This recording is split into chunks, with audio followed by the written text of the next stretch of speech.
The story begins with the hero being defeated by the Demon King. Humanity, cornered, gathered 1,000 barrier mages to counter the Demon King and his army. They created a barrier against the demon realm, and during that time, generations of heroes challenged the Demon King, but they kept losing. 30 years later, in the mountains, our protagonist Blake, a 39-year-old barrier mage, woke up and stretched his hands.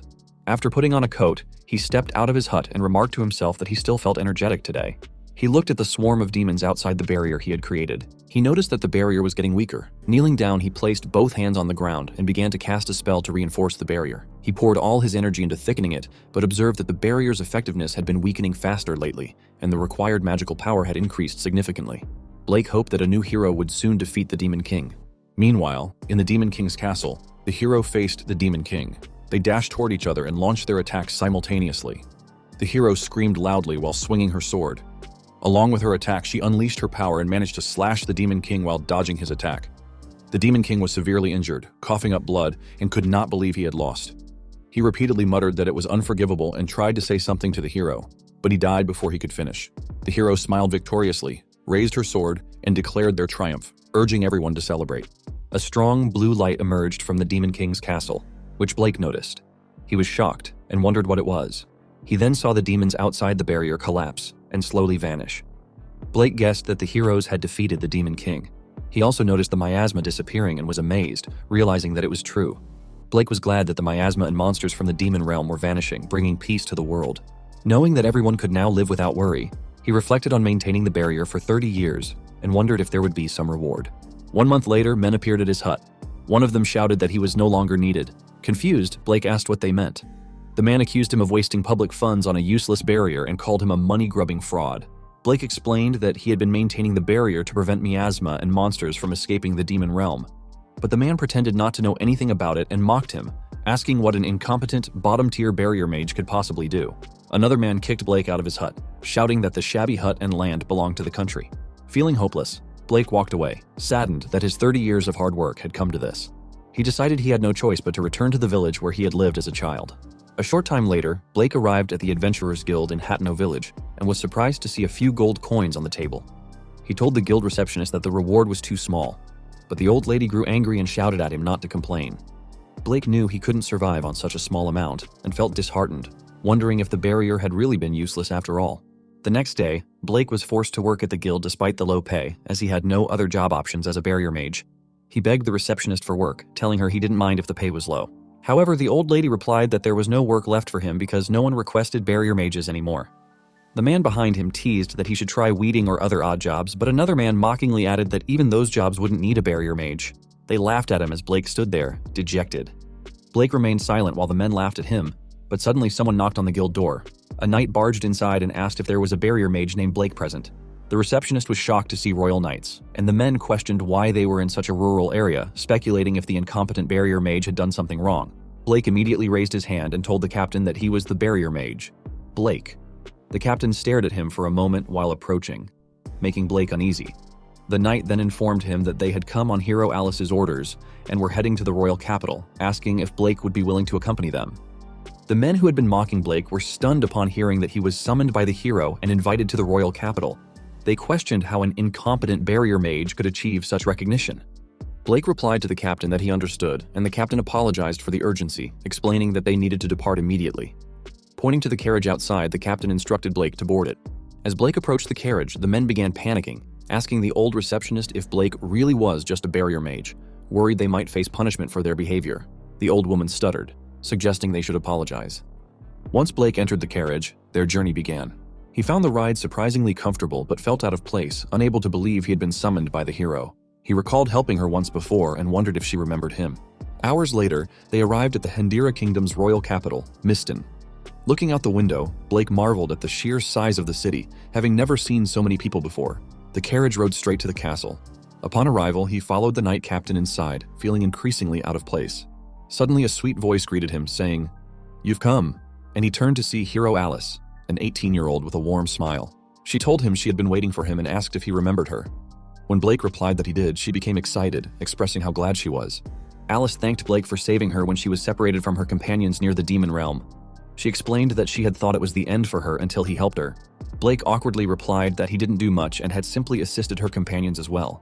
Alice apologized that her companions couldn't meet him as they were busy with ceremonies, then excitedly asked about his plans now that his barrier work was finished, speculating that someone like him must be in high demand. Blake laughed awkwardly, admitting that nothing was decided yet, though the truth was that he was unemployed. Alice, beaming with enthusiasm, suggested he join the Royal Magician Corps, shocking everyone and angering one of the members. Gunther, the 22-year-old vice captain of the 5th Division of the Royal Magician Corps, protested. He explained that the Royal Magician Corps was an elite unit and barrier mages were unqualified to join. He told Alice not to lump incompetent barrier mages together with magicians. Alice defended Blake, reminding Gunther that barrier mages had maintained the barrier that suppressed miasma and monsters from the demon realm. Gunther dismissed her argument, arrogantly claiming that monsters feared magicians, not barriers, and that miasma could easily be dealt with using magic. He concluded that barrier mages were unnecessary. Blake silently clenched his fists in anger, recalling how barrier mages had been respected 30 years ago. He couldn't believe their reputation had fallen so much in that time. Gunther mockingly called Blake an old man and suggested that only young, promising individuals were suited for such jobs. He then told Alice that Blake had no skills and shouldn't be considered unless he could prove otherwise. Alice asked Gunther if he was saying Blake should prove himself by defeating him. Gunther confidently replied that if Blake had enough skill to beat him, then it would be fine. Alice told Blake that she believed he could win, boosting his confidence. Blake hesitated but ultimately agreed. Shortly after, they stood on an outdoor stage. Blake faced Gunther, who wore a mocking smile. Blake wondered how things had escalated to this when he had only come because he was summoned. Gunther introduced himself as the vice captain of the 5th Division of the Royal Magicians. He began gathering fire magic in his hand, warning Blake not to complain if he died. Gunther then aimed and unleashed the fireball directly at Blake. Gunther's attack caused a strong explosion, and the magicians assumed it was over, praising their vice captain's power. Gunther arrogantly laughed, saying this was what happened when a mere barrier mage got cocky. However, his laughter was interrupted, making him irritated. He demanded to know who was disrupting his moment of victory, only to hear a voice ask, "Has the exam started yet?" Gunther and everyone else were shocked to see Blake standing unscathed. Gunther stared in disbelief, wondering how it was possible since he had cast the spell with the intent to burn him to ashes. He couldn't fathom what Blake had done. Frustrated, Gunther cast another fire spell, declaring that he had gone too easy on him and would now get serious. Mockingly, he shouted for Blake to just take it, as he released a stronger fire magic attack. Blake calmly raised a barrier, protecting himself once more. Gunther's attack exploded upon impact, but he didn't stop, hurling a swarm of fireballs at Blake while shouting for him to burn to ashes. The young magicians watching grew worried, thinking that no one could survive such magic. However, Blake, who was effortlessly blocking the attacks with his barrier, found the magic too weak. He wondered if Gunther was still holding back because the power didn't add up. After an onslaught of attacks, Gunther covered his nose from the smoke and smugly asked if Blake was finally dead. But as the smoke cleared, he froze in shock. Blake was still standing in the same spot without a scratch. Gunther shouted in disbelief, demanding to know how Blake was still alive. Blake turned to face Gunther, who was muttering to himself that this was impossible. Gunther, in a mocking tone, taunted Blake, calling him trash who could only create barriers. He sneered that defending was meaningless if Blake couldn't attack, urging him to try striking back if he was so frustrated. Blake, confused for a moment, raised his hand and calmly said he would do just that. Gunther, equally confused, asked what Blake had just said. Suddenly, a small but powerful barrier shot from Blake's hand, slamming into Gunther's face. The force sent Gunther rolling across the ground until he crashed into a wall. The magicians gasped in disbelief that their vice captain had been blown away. Gunther stood up, cursing, and demanded to know what Blake had done, insisting that barrier mages couldn't attack. Blake simply replied that he had moved the barrier and demonstrated the technique. Gunther shouted in outrage, claiming that barriers were meant to be stationary and moving them made no sense.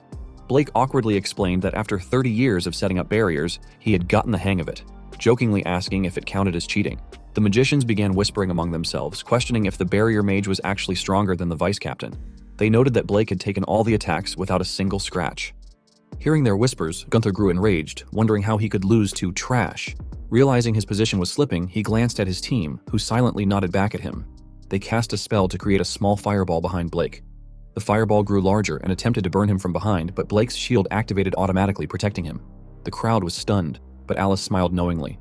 Blake, oblivious, turned and asked if something had hit him, wondering if it was a stone. Gunther, watching in disbelief, realized the barrier activated on its own. "What the hell is this guy?" he muttered. Alice stared at Blake, a glimmer of pride in her eyes, thinking that Blake had proven his strength. Furious, Gunther prepared another spell. He couldn't accept ending the duel in such humiliation. Pouring all his mana into a final attack, he prepared to release an advanced fire magic spell. The young magicians, sensing the danger, fled, knowing they would be caught in the blast. Gunther shouted at Blake, declaring that he would kill him with this full-power attack, and unleashed a massive fire cannonball. Blake didn't even move as the enormous spell barreled toward him. The magicians behind him screamed in fear, but Alice remained calm. She knew advanced magic couldn't be blocked by an ordinary barrier, but she believed in Blake. As one time when they surrounded by demon, he had killed demons by simply moving his barriers. As she expected, Blake effortlessly nullified the fire cannonball, leaving Gunther in stunned disbelief. Gunther fell to his knees, repeatedly muttering that it was impossible. His strongest magic had failed, and his mana was completely depleted. The crowd murmured in awe, realizing that Blake had won. Alice proudly announced that Blake had proven himself and declared that the Barrier Mage squad had triumphed. She insisted Blake was qualified to join the Royal Magician Corps. Gunther tried to argue, shouting that Blake wasn't the only Barrier Mage. He demanded to know what had happened to the others. Investigators arrived, reporting that most of the other Barrier Mages had either died or abandoned their duties, embezzling funds in the process. Gradually, they had disappeared, leaving Blake as the sole Barrier Mage maintaining the vast barrier around the demon realm. Blake understood, realizing why his mana for setting up barriers kept increasing. Gunther, stunned, shouted at the investigator, questioning how Blake alone could manage a barrier over an area larger than the entire kingdom of Hendria. He pressed further, asking the investigator if his saying Blake maintaining a barrier that scale by himself. Alice smiled, realizing Blake had exceeded all expectations. Suddenly, a voice interrupted the commotion. A figure entered the scene, demanding to know what was going on. Gunther froze in shock. It was Lancelot, the captain of the First Division. Everyone was amazed to see Lancelot, the top captain of the First Division, as it was their first time seeing him up close. Lancelot ordered Gunther to explain what was going on.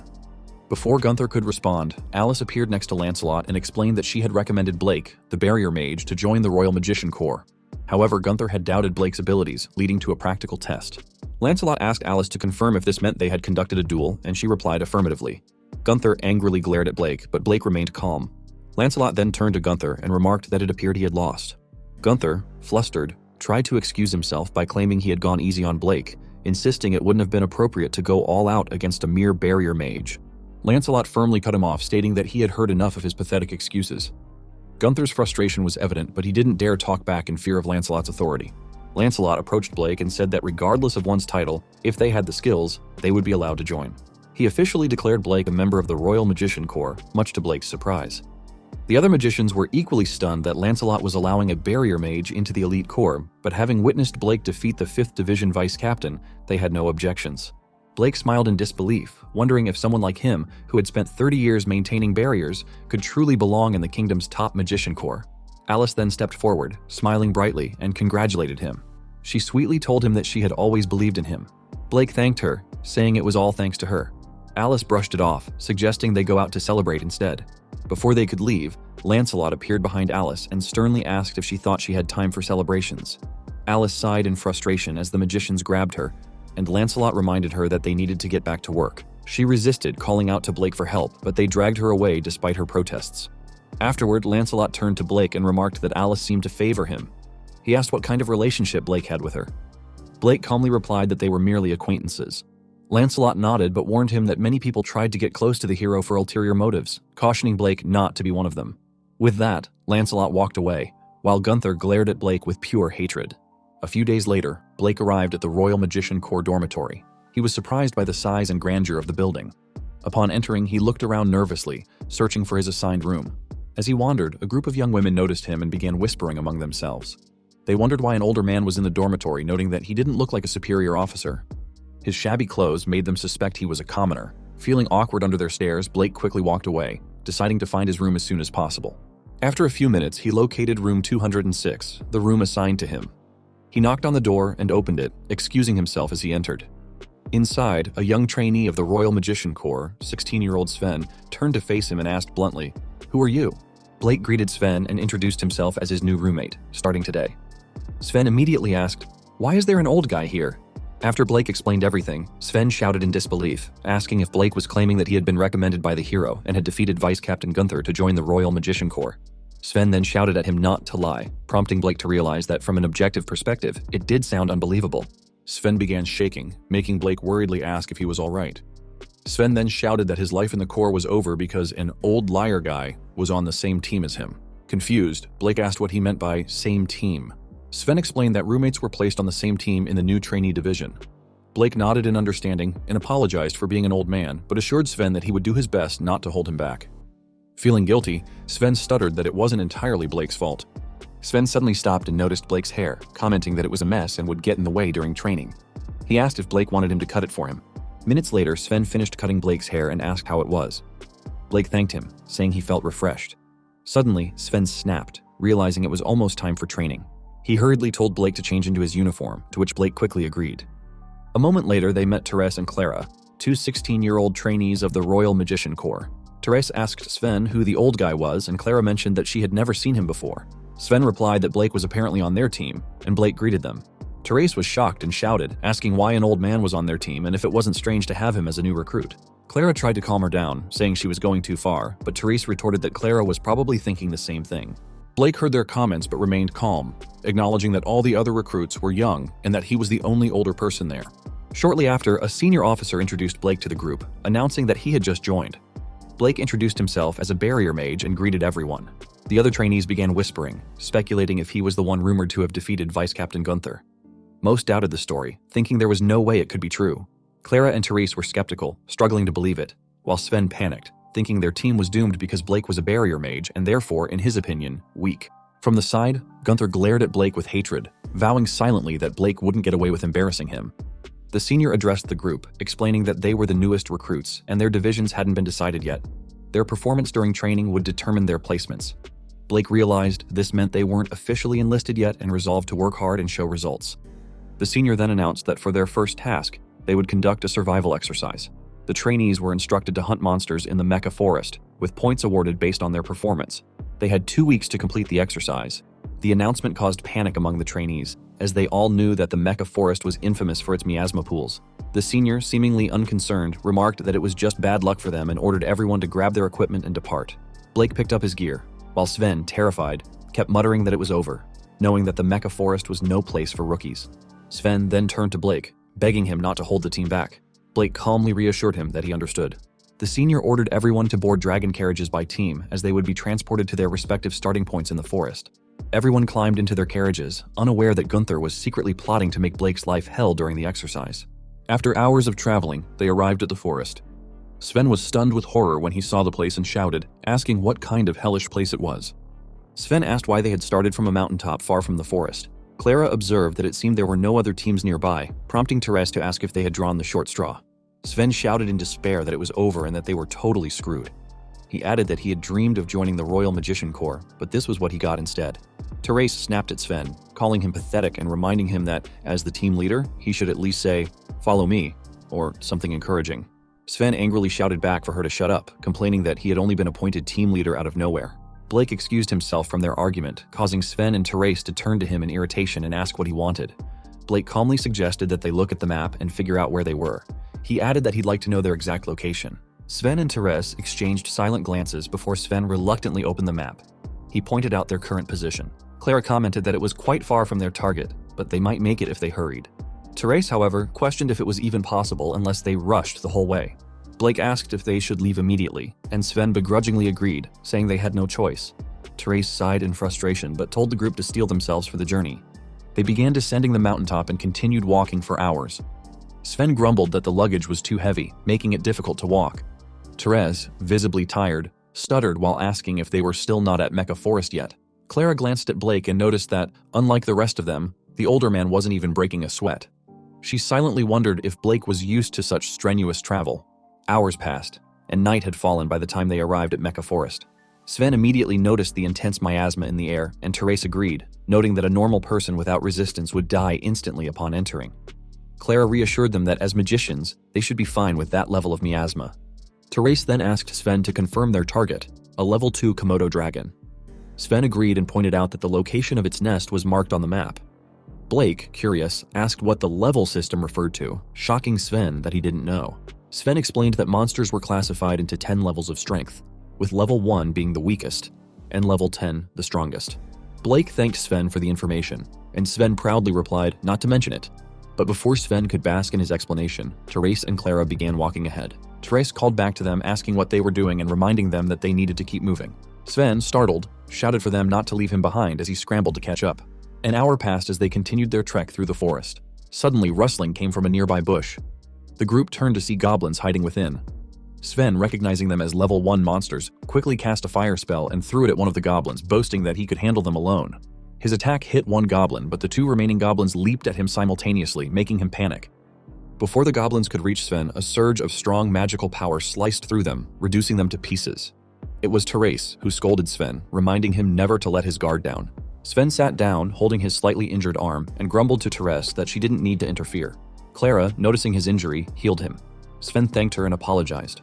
Blake, observing from a short distance, stayed quiet. Sven turned to him, frustrated, and asked why he didn't help. Before Blake could reply, Therese reminded Sven that he had insisted he could handle it alone. Sven shouted at her to shut up but reluctantly agreed, turning to Blake to apologize. A short while later, as they continued walking, a monster appeared above Sven, ready to attack him. Blake, noticing it, stumbled intentionally, making it seem like an accident. Sven, unaware of the monster, dodged it without realizing the danger. Concerned, he asked Blake if he was all right, and Therese questioned what he was doing. Blake apologized, placing his hand on the ground as though steadying himself, but in reality, casting a spell. He told them he had found a path when he fell and suggested they head that way, pointing to a more open area. Sven agreed, noticing the clearer route, and the group proceeded in that direction. Therese called for Clara, who replied that she was coming. Unbeknownst to them, Blake quietly eliminated monsters behind them using his magic. Clara briefly sensed the power and turned to look but saw nothing unusual. A moment later, Blake mentioned hearing the sound of water nearby and pointed ahead. When they arrived near a lake, the group took a moment to rest. Noticing monsters lurking nearby, Blake suggested they start moving again. After hours of travel, night fell, and the group decided to rest. The young magician slept while Blake took watch. As he stood guard, a massive beast crept toward them and growled before attempting to bite him. Blake's barrier automatically activated, blocking the attack and sending the beast away in pain. Sven, startled by the sound, woke up and asked if Blake had heard something. Blake calmly replied that he hadn't heard anything unusual. Sven offered to take over the watch, but Blake reassured him that he was fine and would wake him if needed. Sven thanked him and went back to sleep, unaware that Blake's barrier was silently protecting the entire area. The next day, as they resumed their journey, Sven noticed the surprising lack of monster encounters and commented that it was unsettling how smoothly things were going, even though the trek remained challenging. Clara observed Blake from the corner of her eye, thinking it was strange that they had only faced weak monsters so far. She recalled the rumors about Blake defeating Vice Captain Gunther and wondered if Blake was somehow influencing their situation.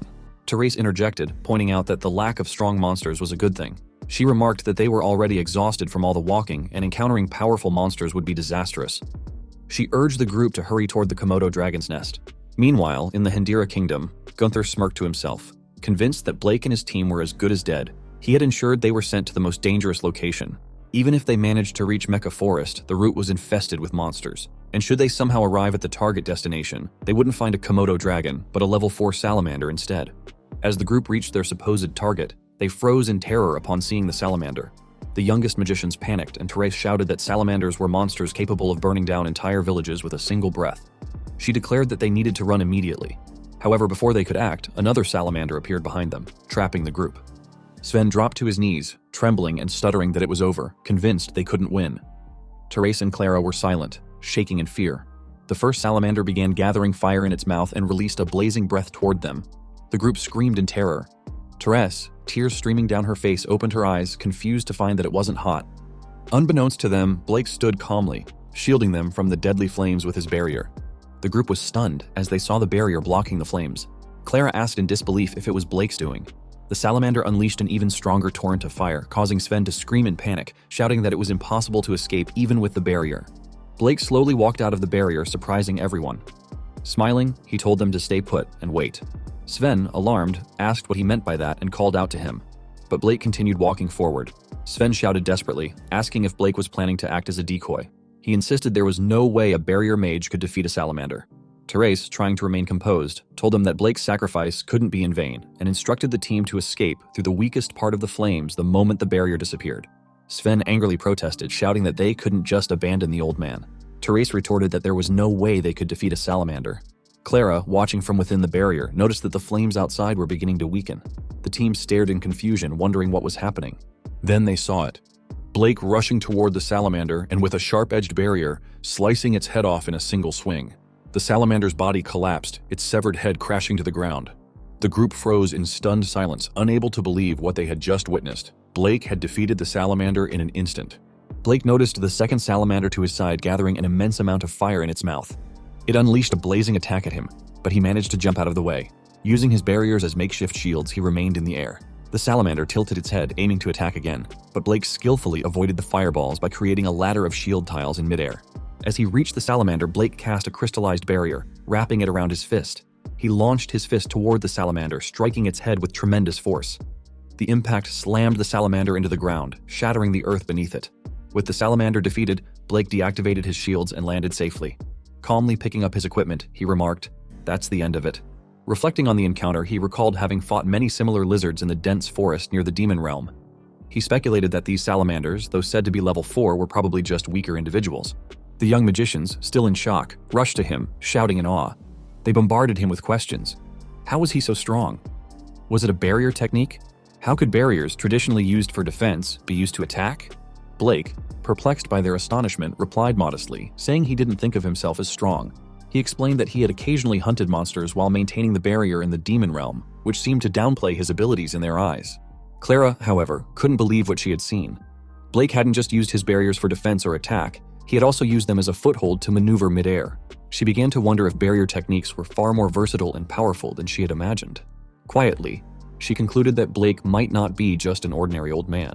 Days later, back at the dormitory stage, Gunther was laughing to himself, confident that Blake must be dead. He smugly thought of how he had ensured Blake's demise by assigning him and his team to treacherous mountain paths, hordes of monsters, and the salamander's nest. The senior officer arrived at the stage, waiting to greet returning teams. As one team returned, the senior praised them for doing excellent work.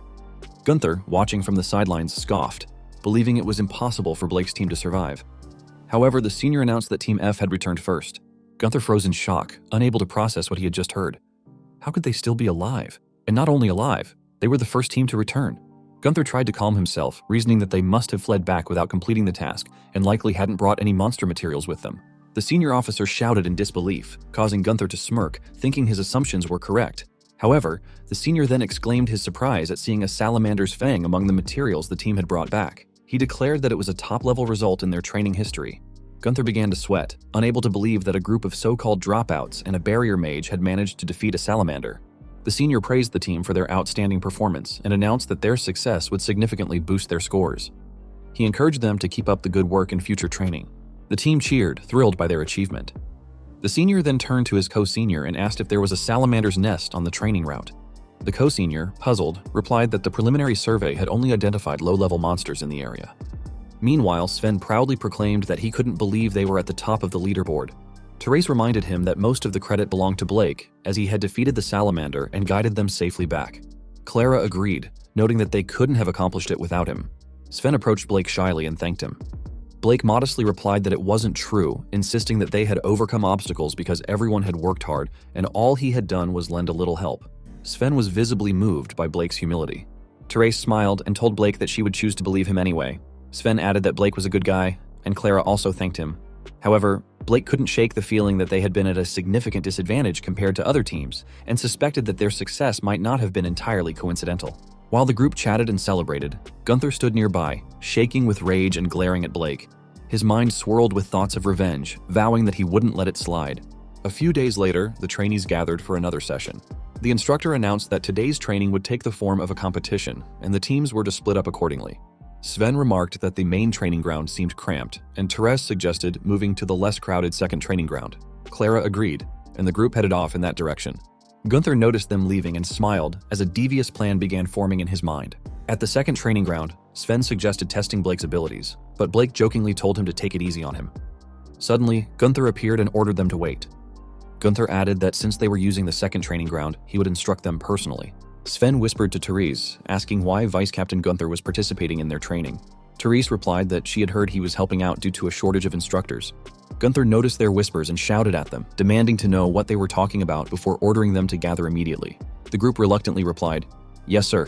Gunther then turned to Blake and sneered, telling him that he wasn't needed and should just stand there like an idiot and watch. Gunther faced the trainees and began their instruction.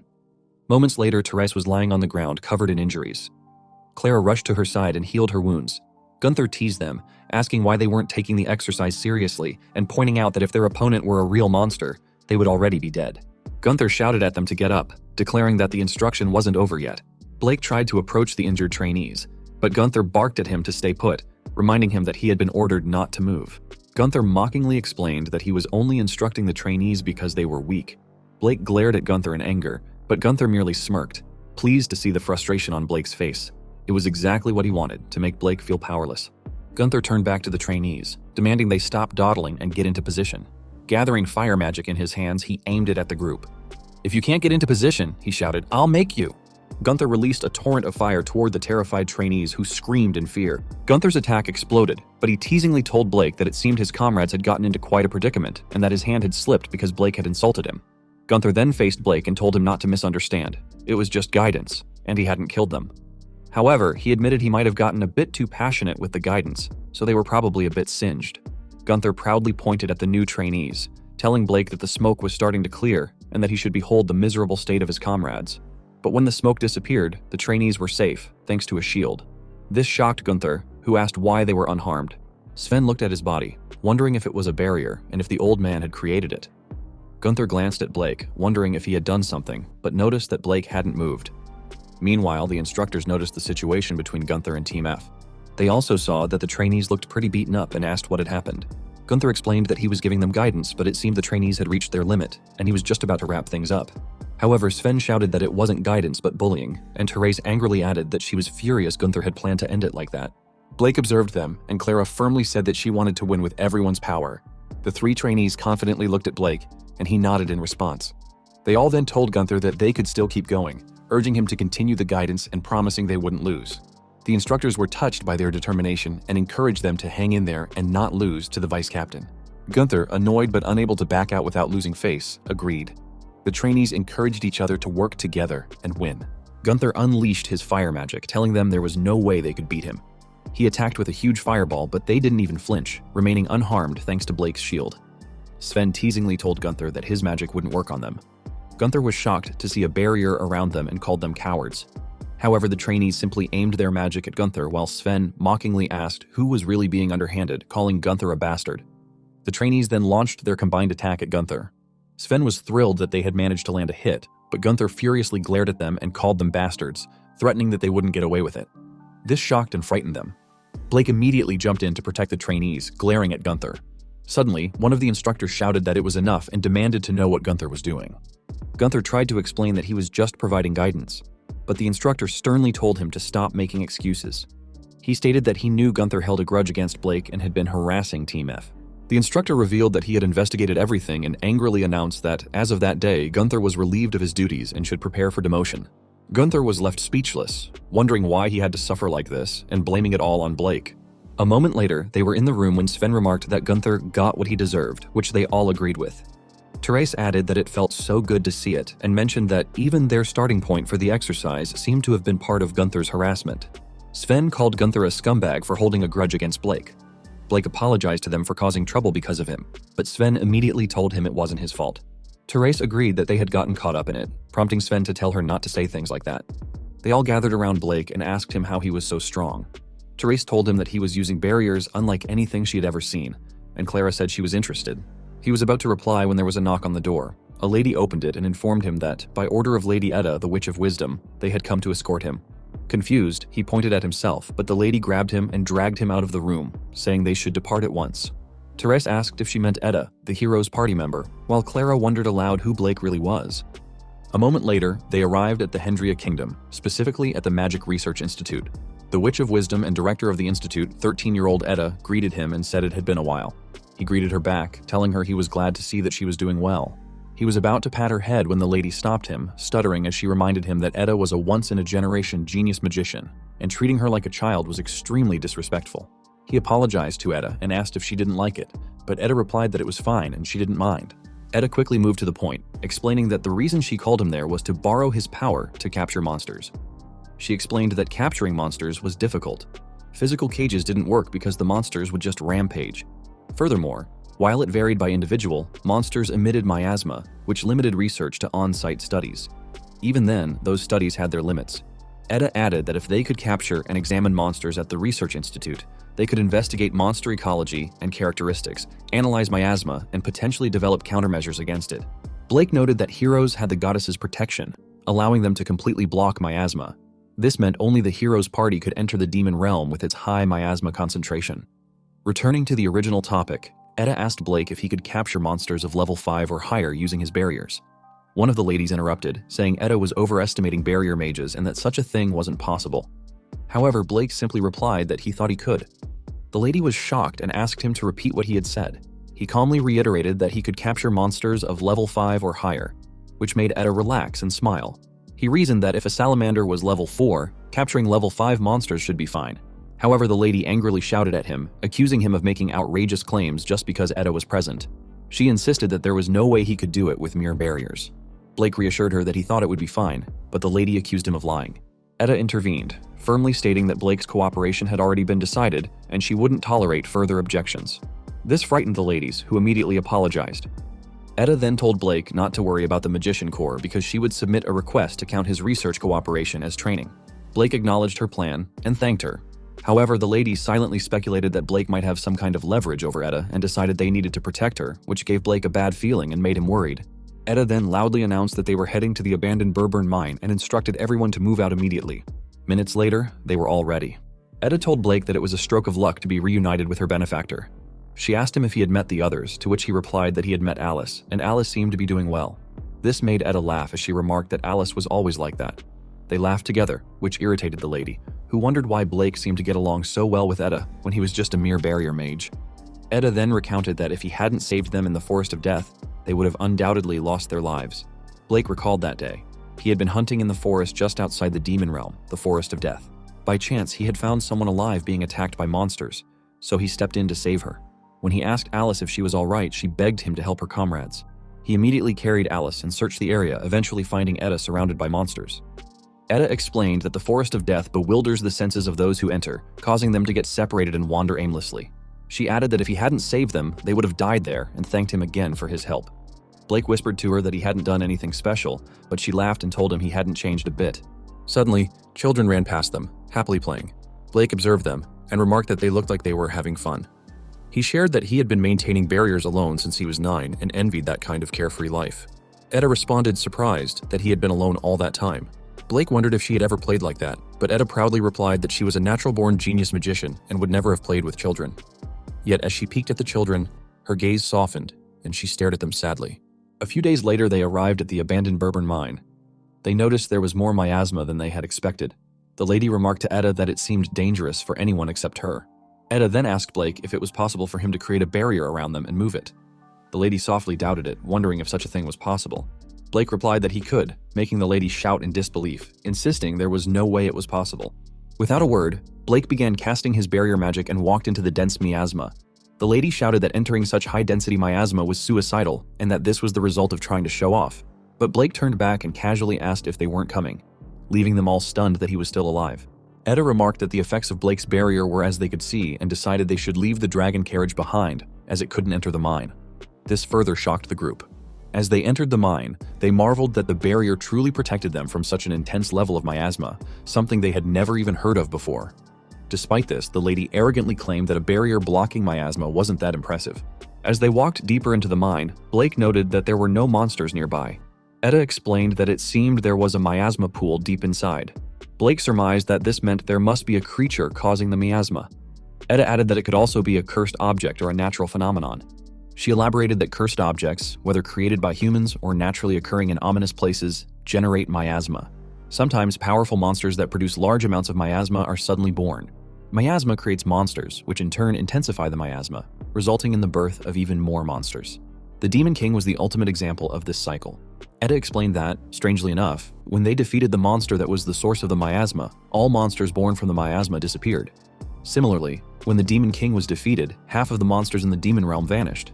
However, not all monsters in the world disappeared. Blake smiled as Etta explained. Etta added that if they could understand the principle behind the creation of miasma and monsters, they might be able to devise countermeasures, making their mission extremely important. Etta didn't see the stone in front of her and accidentally tripped. Fortunately, Blake caught her from behind just in time, making her shy. He then asked if she was okay, but she simply apologized. Blake told her that the uneven ground was hard to see, so it might be dangerous, and asked if she would like him to carry her on his back. The lady immediately pushed him away, shouting at him not to treat Etta like a child, and reminding him that Etta was a genius magician, different from ordinary humans. Etta told them she was fine and that they should keep going. A moment later, they came across a room filled with thick miasma. A monster emerged from hiding, growling loudly when it saw them. They were horrified to discover that it was a level 5 minotaur. Blake told Etta that they should capture it, but the lady walked past him and told him to stand back, claiming they would handle it. The research team magicians began attacking the minotaur with their magic power, but the minotaur merely smiled and roared loudly, deflecting every attack. The lady and the others were shocked by its resilience. Etta shouted that normal magic wouldn't be enough to capture it, as she had suspected, and they needed Blake, the barrier mage. The lady stammered, asking Etta if she truly meant that she could capture the monster, leaving Etta stunned. The team members began urging Etta to handle it herself, declaring that she was the Witch of Wisdom. Under pressure, Etta clenched her teeth and stepped forward, agreeing with her team. She raised her wand and stood in front of the minotaur, determined, but visibly tense. Blake watched her with worry as she prepared her magic. The minotaur let out a deafening roar, stunning Etta in place. Noticing her hesitation, Blake saw the minotaur raise its massive axe and swing it at her. Fortunately, a strong barrier appeared, blocking the attack, shocking the lady and the other team members. Blake quickly surrounded the minotaur with his barrier, tightly locking it inside. The lady stammered before shouting at him not to interfere and to stay out of Etta's way. Etta interrupted, shouting for them to stop and reminding them that they had brought Blake specifically to capture the monster. Still fearful, the lady argued that the barrier would surely be destroyed.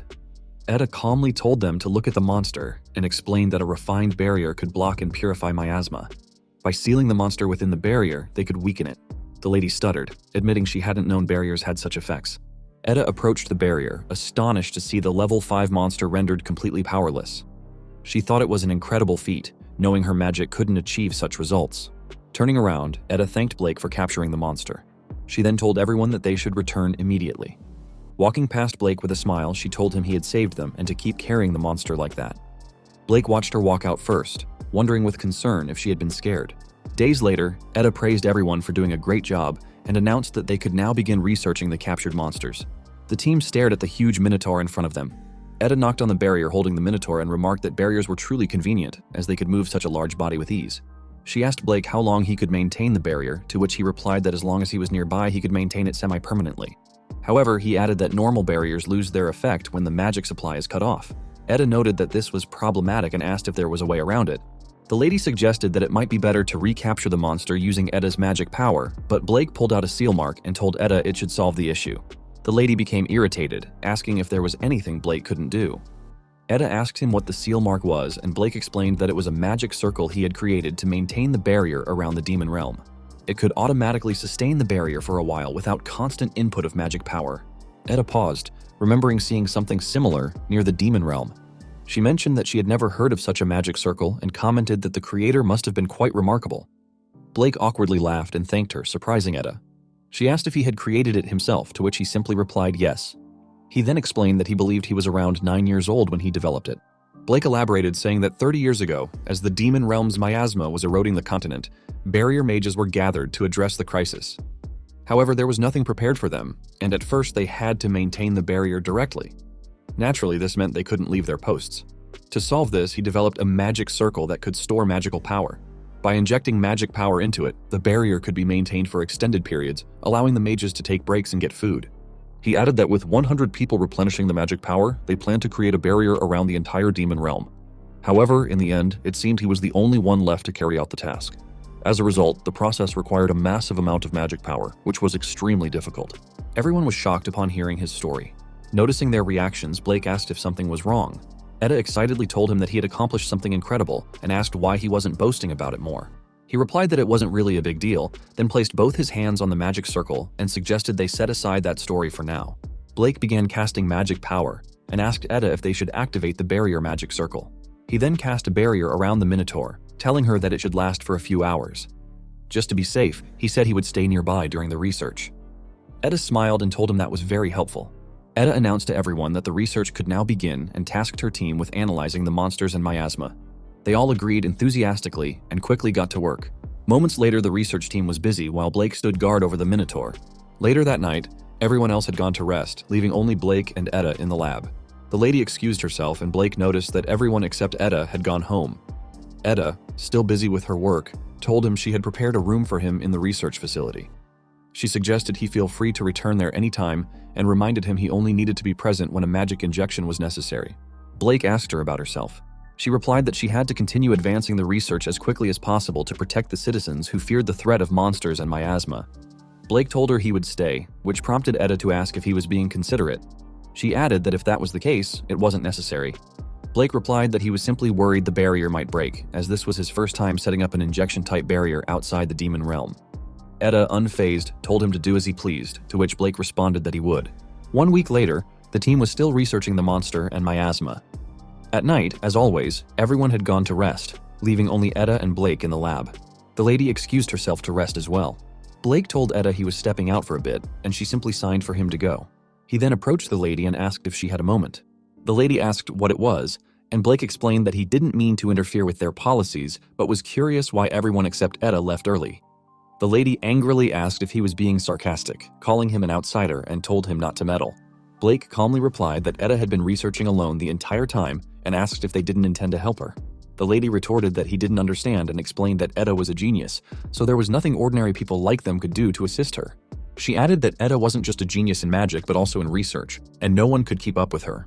While they contributed during work hours, staying beyond that would only hinder Etta. Turning away, the lady told Blake that if he didn't need to stay, he should go home too. She then walked off, leaving him sighing in frustration. Returning to the research room, he found a tired little Etta asleep at her desk. He noticed the dark circles under her eyes and gently placed her coat over her to keep her warm. A few days later, Etta announced that it was lunchtime and told everyone to take a break. The team eagerly rushed out, discussing what they were eating and praising the cafeteria's steak. Left alone, Etta wearily pulled out a piece of bread. Blake told her that she had been cooped up in the lab and suggested she take a proper break too. She replied that she was planning to rest in her room and apologized for always keeping him there. Blake awkwardly laughed and assured her that he was staying because he wanted to. Etta then told him not to worry about her and to take a break himself, to which he reluctantly agreed. Blake headed to the cafeteria, where he saw the team enjoying their meals. One member commented that, as expected of Lady Etta, she continued researching alone, and her dedication was admirable.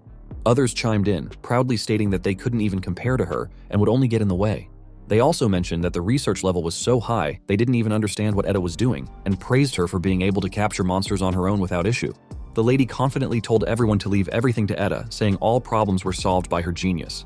She added that Etta was a treasure of the Hendria kingdom, and as long as they followed her, everything would be fine. Blake disagreed, saying he didn't feel the same. The group stood up in anger, demanding to know what he meant. Blake seriously told them that simply praising Etta as a genius and leaving everything to her wasn't what adults should do. Etta was still just a 13-year-old child. The lady shouted at him not to treat Etta like a child, reminding him that she was the greatest genius magician in history, far beyond their level. The others agreed, claiming that while Etta might look like a child, she was a mature adult on the inside, and that Blake didn't understand anything. Blake conceded that Etta was incredibly talented in magic and research, likely more capable than most adults. However, he argued that this didn't necessarily mean she was an adult emotionally. He pointed out how Etta had looked enviously at the other children, and how she had been scared during their encounter with the Minotaur. He added that Etta was smart and kind, which was likely why she acted in ways that pleased the adults around her. Walking closer to the lady, Blake asked if they could truly say with certainty that Etta was an adult. He questioned whether they had ever had an honest conversation with her, tried to understand her feelings, or considered helping her. The group fell silent at his words. The lady tried to respond, but couldn't come up with anything. Suddenly, one of the men grabbed the lady and told everyone to leave. They all walked away, only to pass a tired-looking Etta who had been watching them. However, none of them said anything to her. Blake tried to approach Etta to explain, but she turned away and walked off, leaving him worried. Later that night, as Blake sat in his room deep in thought, there was a knock at his door. When he opened it, Etta stood there and asked if she could have a moment with him. Blake gently made Etta sit down on his bed and poured her a cup of hot tea. He handed it to her, and she apologized for the trouble. He simply placed his coat over her shoulders and told her it was cold. She thanked him for the gesture and sipped the tea, softly remarking that it was warm. After finishing her tea, Etta remained silent for a moment before awkwardly apologizing for involving him in her affairs during the day. Blake disagreed, explaining that he was the one who stuck his nose where it didn't belong. He then asked if things had always been like this for her. Etta replied that at first she was full of enthusiasm. However, as she continued working with others, things changed. Gradually, they started praising her as a genius witch, and their expectations shifted, making things easier for them. Blake asked if he was right in assuming that her workload increased, while others began doing the bare minimum. Etta nodded, saying it had always been like that. She explained that people around her kept changing because of her. She then opened up about her past, telling him she was born to ordinary parents in a small village with no noble or magical lineage in her family. Despite this, she learned language shortly after birth, and, by chance, read through a magic book her parents happened to own. She became fascinated with magic, and her parents noticed. From that day on, they gave her every possible form of magical education, and she became deeply engrossed in it. As a result, everyone started calling her a genius and expecting her to act the part. Eda continued, saying she was forced to act like an adult instead of a child because of the prejudice that geniuses must mature emotionally faster. For magicians, research and combat were considered their true calling. As such, she was made to study both, starting at the tender age of 6. She became desperate, trying to live up to the expectations of her parents and the adults around her. They saw her as a genius, not a child, and she felt compelled to try her hardest. She hesitated, tightly clenching her hands, and Blake gently asked if he was right in guessing that she was afraid of monsters. Eda's eyes widened in surprise, and she asked if he had noticed. Blake explained that he had seen it when he saved her in the past, and again when they faced the Minotaur. She had looked scared. Shyly, she admitted he was observant, and confessed that she was terrified of facing monsters. When she was in the hero's party, she had managed to endure it because the frontliners fought the monsters directly while she only supported them from the back. Her voice trembling, Eda swore to him that she was absolutely terrified of monsters and could never fight them alone. Blake calmly told her he understood, revealing that he too was scared of fighting monsters. Surprised, she pointed out that he never seemed afraid. He explained that he had simply suppressed his fear and fought because if he didn't, he wouldn't survive. Over time, the fear became numb. Eda responded sadly, wishing she could have done the same. Blake warmly told her she didn't need to because Eda was fine just as she was. Panicking, Eda screamed that everyone expected her to be strong. They wanted her to be a genius and someone powerful. Shaking, she held her head and frantically said she had to try her hardest or she would disappoint them. She had to be strong enough to defeat monsters, or else she would be abandoned. Her voice broke as she recalled hearing her parents questioning who would need a daughter who wasn't a genius. She imagined her instructors dismissing her as a worthless disciple without talent. She heard the villagers asking if she wasn't truly a genius after all, and her co-workers shouting that they wouldn't follow an ordinary person. Overwhelmed, Eda clutched her ears in pain, begging the voices not to leave her or abandon her. She vowed to be good, to be a genius, to act like an adult. She pleaded with them not to abandon her. Suddenly, she felt Blake gently pat her head. His voice calm and soothing, he told her, "It's okay." Blake gently swore to Eda that he would never abandon her, and his words calmed her down. He told her that what she had gone through was hard and that she had suffered so much. Then, he softly asked if it had been tough, making her burst into tears. Blake praised her for doing a great job, and upon hearing his warm and sweet words, Eda couldn't hold back any longer. She hugged him tightly, like an ordinary child in pain, and cried out that she wanted to play with friends, eat sweets, take a break from work, and spend more fun time with her family. She confessed that while she loved research, she hated fighting monsters because it was scary and painful. Through her sobs, she asked why she couldn't rely on others. Blake explained that children are allowed to be vulnerable with adults, but Eda shook her head and said that everyone told her that because she was a genius, she couldn't show weakness. As the Witch of Wisdom, she was expected to behave like an adult. Blake gently patted her head and reassured her that she didn't need to try so hard. Whenever she was struggling, suffering, or even for no particular reason, she could always rely on him. Eda looked at him and hesitantly asked if it was really okay. Blake smiled warmly and assured her that it was. When she asked again, needing confirmation, he firmly replied that he meant it. Eda hugged him tightly, feeling a warmth she hadn't experienced in a long time. She rested her head on his lap, finally letting herself relax. She thanked him softly while he held her hand and gently patted her head, calming her further. Blake smiled as he saw her, now calm and vulnerable, acting like the child she truly was. As he gazed outside, Blake's thoughts drifted back to the day he had saved Eda from a swarm of monsters. After defeating them, he rushed to her side, finding her collapsed in fear.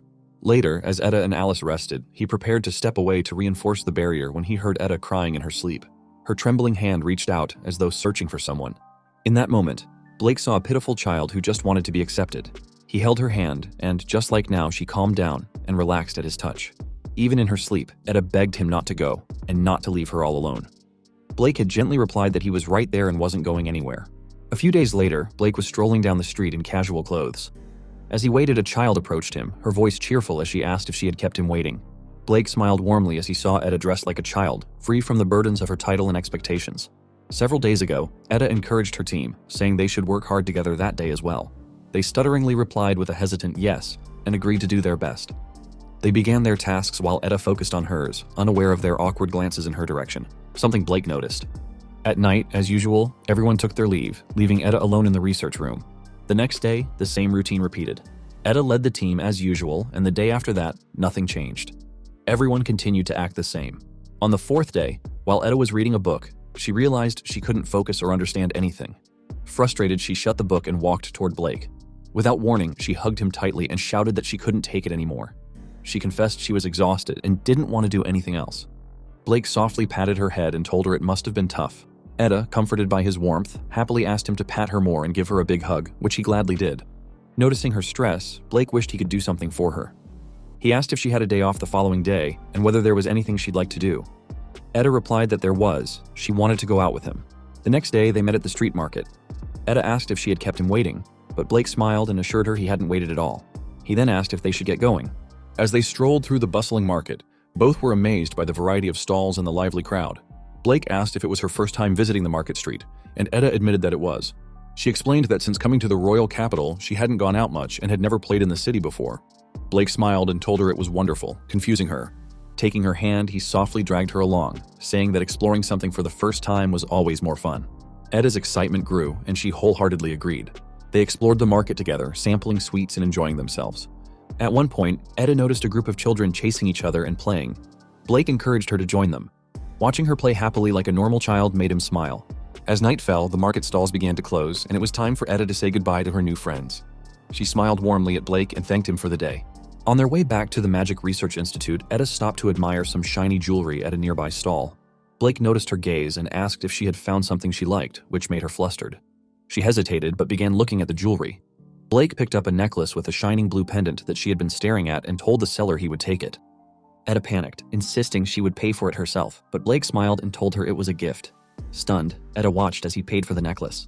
The seller handed it to Eda, and she proudly raised the necklace, thanking Blake with a big smile. She hugged the gift adorably, making the seller laugh and comment that Blake was a kind father with an adorable daughter. Both Blake and Eda froze in surprise before laughing together without correcting the misunderstanding. They returned to the institute, both in high spirits. 1 week later, the team gathered in the research room. Eda shyly apologized to everyone, admitting that she hadn't been able to figure out how to counter the miasma. However, she shared that she had come to reappreciate the usefulness of barrier techniques, especially for completely blocking and purifying miasma. She announced her plan to gather more barrier mages and advance their research on barriers. Turning to Blake, she asked if he would cooperate with them again. He smiled and replied with a confident yes. Before the conversation could continue, the lady interrupted, surprising both Eda and Blake. The entire team suddenly bowed deeply and sincerely apologized in unison. The lady confessed that due to their inferiority complex, they had completely relied on Eda, shifting all responsibility onto her because she was a genius. Worse, they had neglected their efforts and grown complacent. She also admitted that, out of jealousy, they had behaved disrespectfully toward Blake, looking down on barrier mages to protect their own pride. They bowed again, apologizing to both Eda and Blake. Eda reassured them that it was all right and that she didn't mind. Blake agreed, saying he felt the same as Eda. Eda then placed her hand on the lady's shoulder, gently reminding her that relying on her entirely was troublesome. She encouraged them to put in more effort and work hard from now on. The lady, touched by Eda's words, thanked her for her kindness. The other members surrounded Blake to apologize as well. They admitted that the incident had made them understand the greatness of barrier techniques, recognizing them as truly amazing magic. While the group happily chatted with Blake, Eda quietly asked the lady why they had decided to apologize. The lady explained that it was thanks to Blake. She admitted that they had always noticed Eda wasn't feeling well and knew they were partly responsible for it. However, they lacked the courage to face their own helplessness.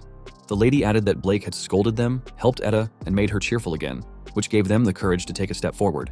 She concluded by saying both Blake and his barrier techniques were truly wonderful. Eda immediately agreed, smiling as she told the lady from the bottom of her heart, "Blake really is wonderful." The next day, the members of the research team and Eda escorted Blake outside. Eda told him she would let him know if there was any progress, to which he replied that he would be waiting. Then, calling him closer, she whispered if he would indulge her again. He smiled and assured her he would do so any time, making her smile while her team looked on in confusion. Blake waved goodbye and walked away, realizing he hadn't been back to the dormitory in a while and wondering how everyone was doing. Later, back at the dormitory, Therese shouted at him for being late coming home. Clara glared at him, and Sven shouted that he had been worried. Panicking at their reactions, Blake began explaining what had happened while he was away. Sven exclaimed in disbelief, saying they all knew only a select few could enter the Magic Research Institute, and being close to 2 members of the hero's party seemed impossible. They wondered aloud if barrier magic was truly that incredible and began questioning who Blake really was. Blake asked how things had been while he was gone. Sven grinned, saying he'd been waiting for that question. Proudly, he announced that he would show Blake the results of his training the next day. The next day at the training grounds, Therese, Clara, and Sven poured their magic power into their attacks, striking the training targets while Blake silently observed, though he couldn't help but feel worried. Sven cursed in frustration, shouting that he should be able to do better. Therese told him that getting stronger wasn't something that happened overnight. Another team passed by, mocking them as dropouts. They teased that they had barely passed before, and their recent success in the exercise must have been a fluke. Sven furiously shouted back, telling them to say whatever they wanted. Therese admitted that it couldn't be helped, as they really were dropouts. Clara agreed, adding that they had always been in last place. Sven, growing angrier, demanded to know if they were giving up and planning to rely on the old man again without doing anything themselves. Therese shouted that she didn't say that, but Sven turned and stormed off, saying he'd had enough and wouldn't give up. Therese whispered, wondering what was wrong with Sven, and Clara expressed concern. Blake quietly observed the situation. A moment later, Blake found Sven kneeling in front of him with his head down. Sven begged Blake to teach him magic, saying he needed to get stronger or he would be fired. Blake asked why Sven was going to such lengths, and Sven explained that he was the eldest son of a rural noble family and the only magician in their lineage. Because of this, he was expected to succeed. However, they were poor country nobles who couldn't live luxuriously. Sven wanted to earn money to improve his family's life. Blake told him he understood, but reminded him that he only knew barrier techniques. Sven responded that he understood and was disappointed. Blake then offered to teach him combat techniques instead, which made Sven overjoyed. Sven begged Blake to start immediately, and Blake suggested beginning the next day. Sven excitedly thanked him over and over. The following day, Sven was irritated to see Therese and Clara there as well. Therese teased him, saying he couldn't get ahead of them so easily. Clara added that it wasn't fair to rely on the old man alone. Blake explained that he had invited them because they seemed to feel the same way as Sven. Sven reluctantly admitted it might be true but complained that he had gone through the trouble of begging first. Blake apologized for that. Clara, standing behind Blake, thought to herself that she might discover the secret to his strength. Until now, she had only been casually observing him, but today, she planned to pay closer attention. Blake suddenly looked back at her and smiled, surprising Clara. Embarrassed, she quickly turned away and reminded herself to be more discreet. A moment later, they arrived at Mecha Forest. Sven was attacking a lizard with fire magic, giving his all to defeat it. When he successfully killed it, he proudly exclaimed that he could do it too. Suddenly, he heard a noise behind him and turned, only to find another lizard lunging at him with its mouth wide open. Before he could react, a sharp barrier swung around and sliced the lizard into pieces. Blake reminded Sven not to let his guard down, and Sven apologized. Therese shouted that the monsters were multiplying. Blake calmly walked forward and told them he would demonstrate. Forming a barrier sword, he explained that when faced with many enemies, wide-range magic was best. With a single swing, he effortlessly decapitated the surrounding lizards. Therese, stunned, asked if he wasn't a bit too strong. Clara asked why he was so powerful, and Sven questioned how he could do this if he was just a barrier mage maintaining the demon realm's defenses. Blake was surprised by their reactions and smiled, telling them it was an old story that would take a while to explain. After their training, they sat in a safe spot. Blake began recounting his story, saying it all started 30 years ago when he was just 9 years old. He, who had a talent for barrier techniques, was taken to the demon realm. There, he was tasked with creating barriers to suppress the miasma and monsters of the demon realm. They were given only meager wages, food, and water, and eventually, they were abandoned. He explained that because of their mission to continuously maintain barriers, they couldn't move from their assigned spot. As a result, there was hardly any time to sleep. Despite this, he continued maintaining the barrier.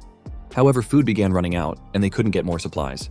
He reached his limit, both in terms of exhaustion and physical strength. That's when he came up with an idea to create a magic circle that would automatically maintain the barrier. Clara exclaimed that she knew almost no one could develop magic circles, and Sven asked if he wasn't mistaken in assuming Blake must have failed.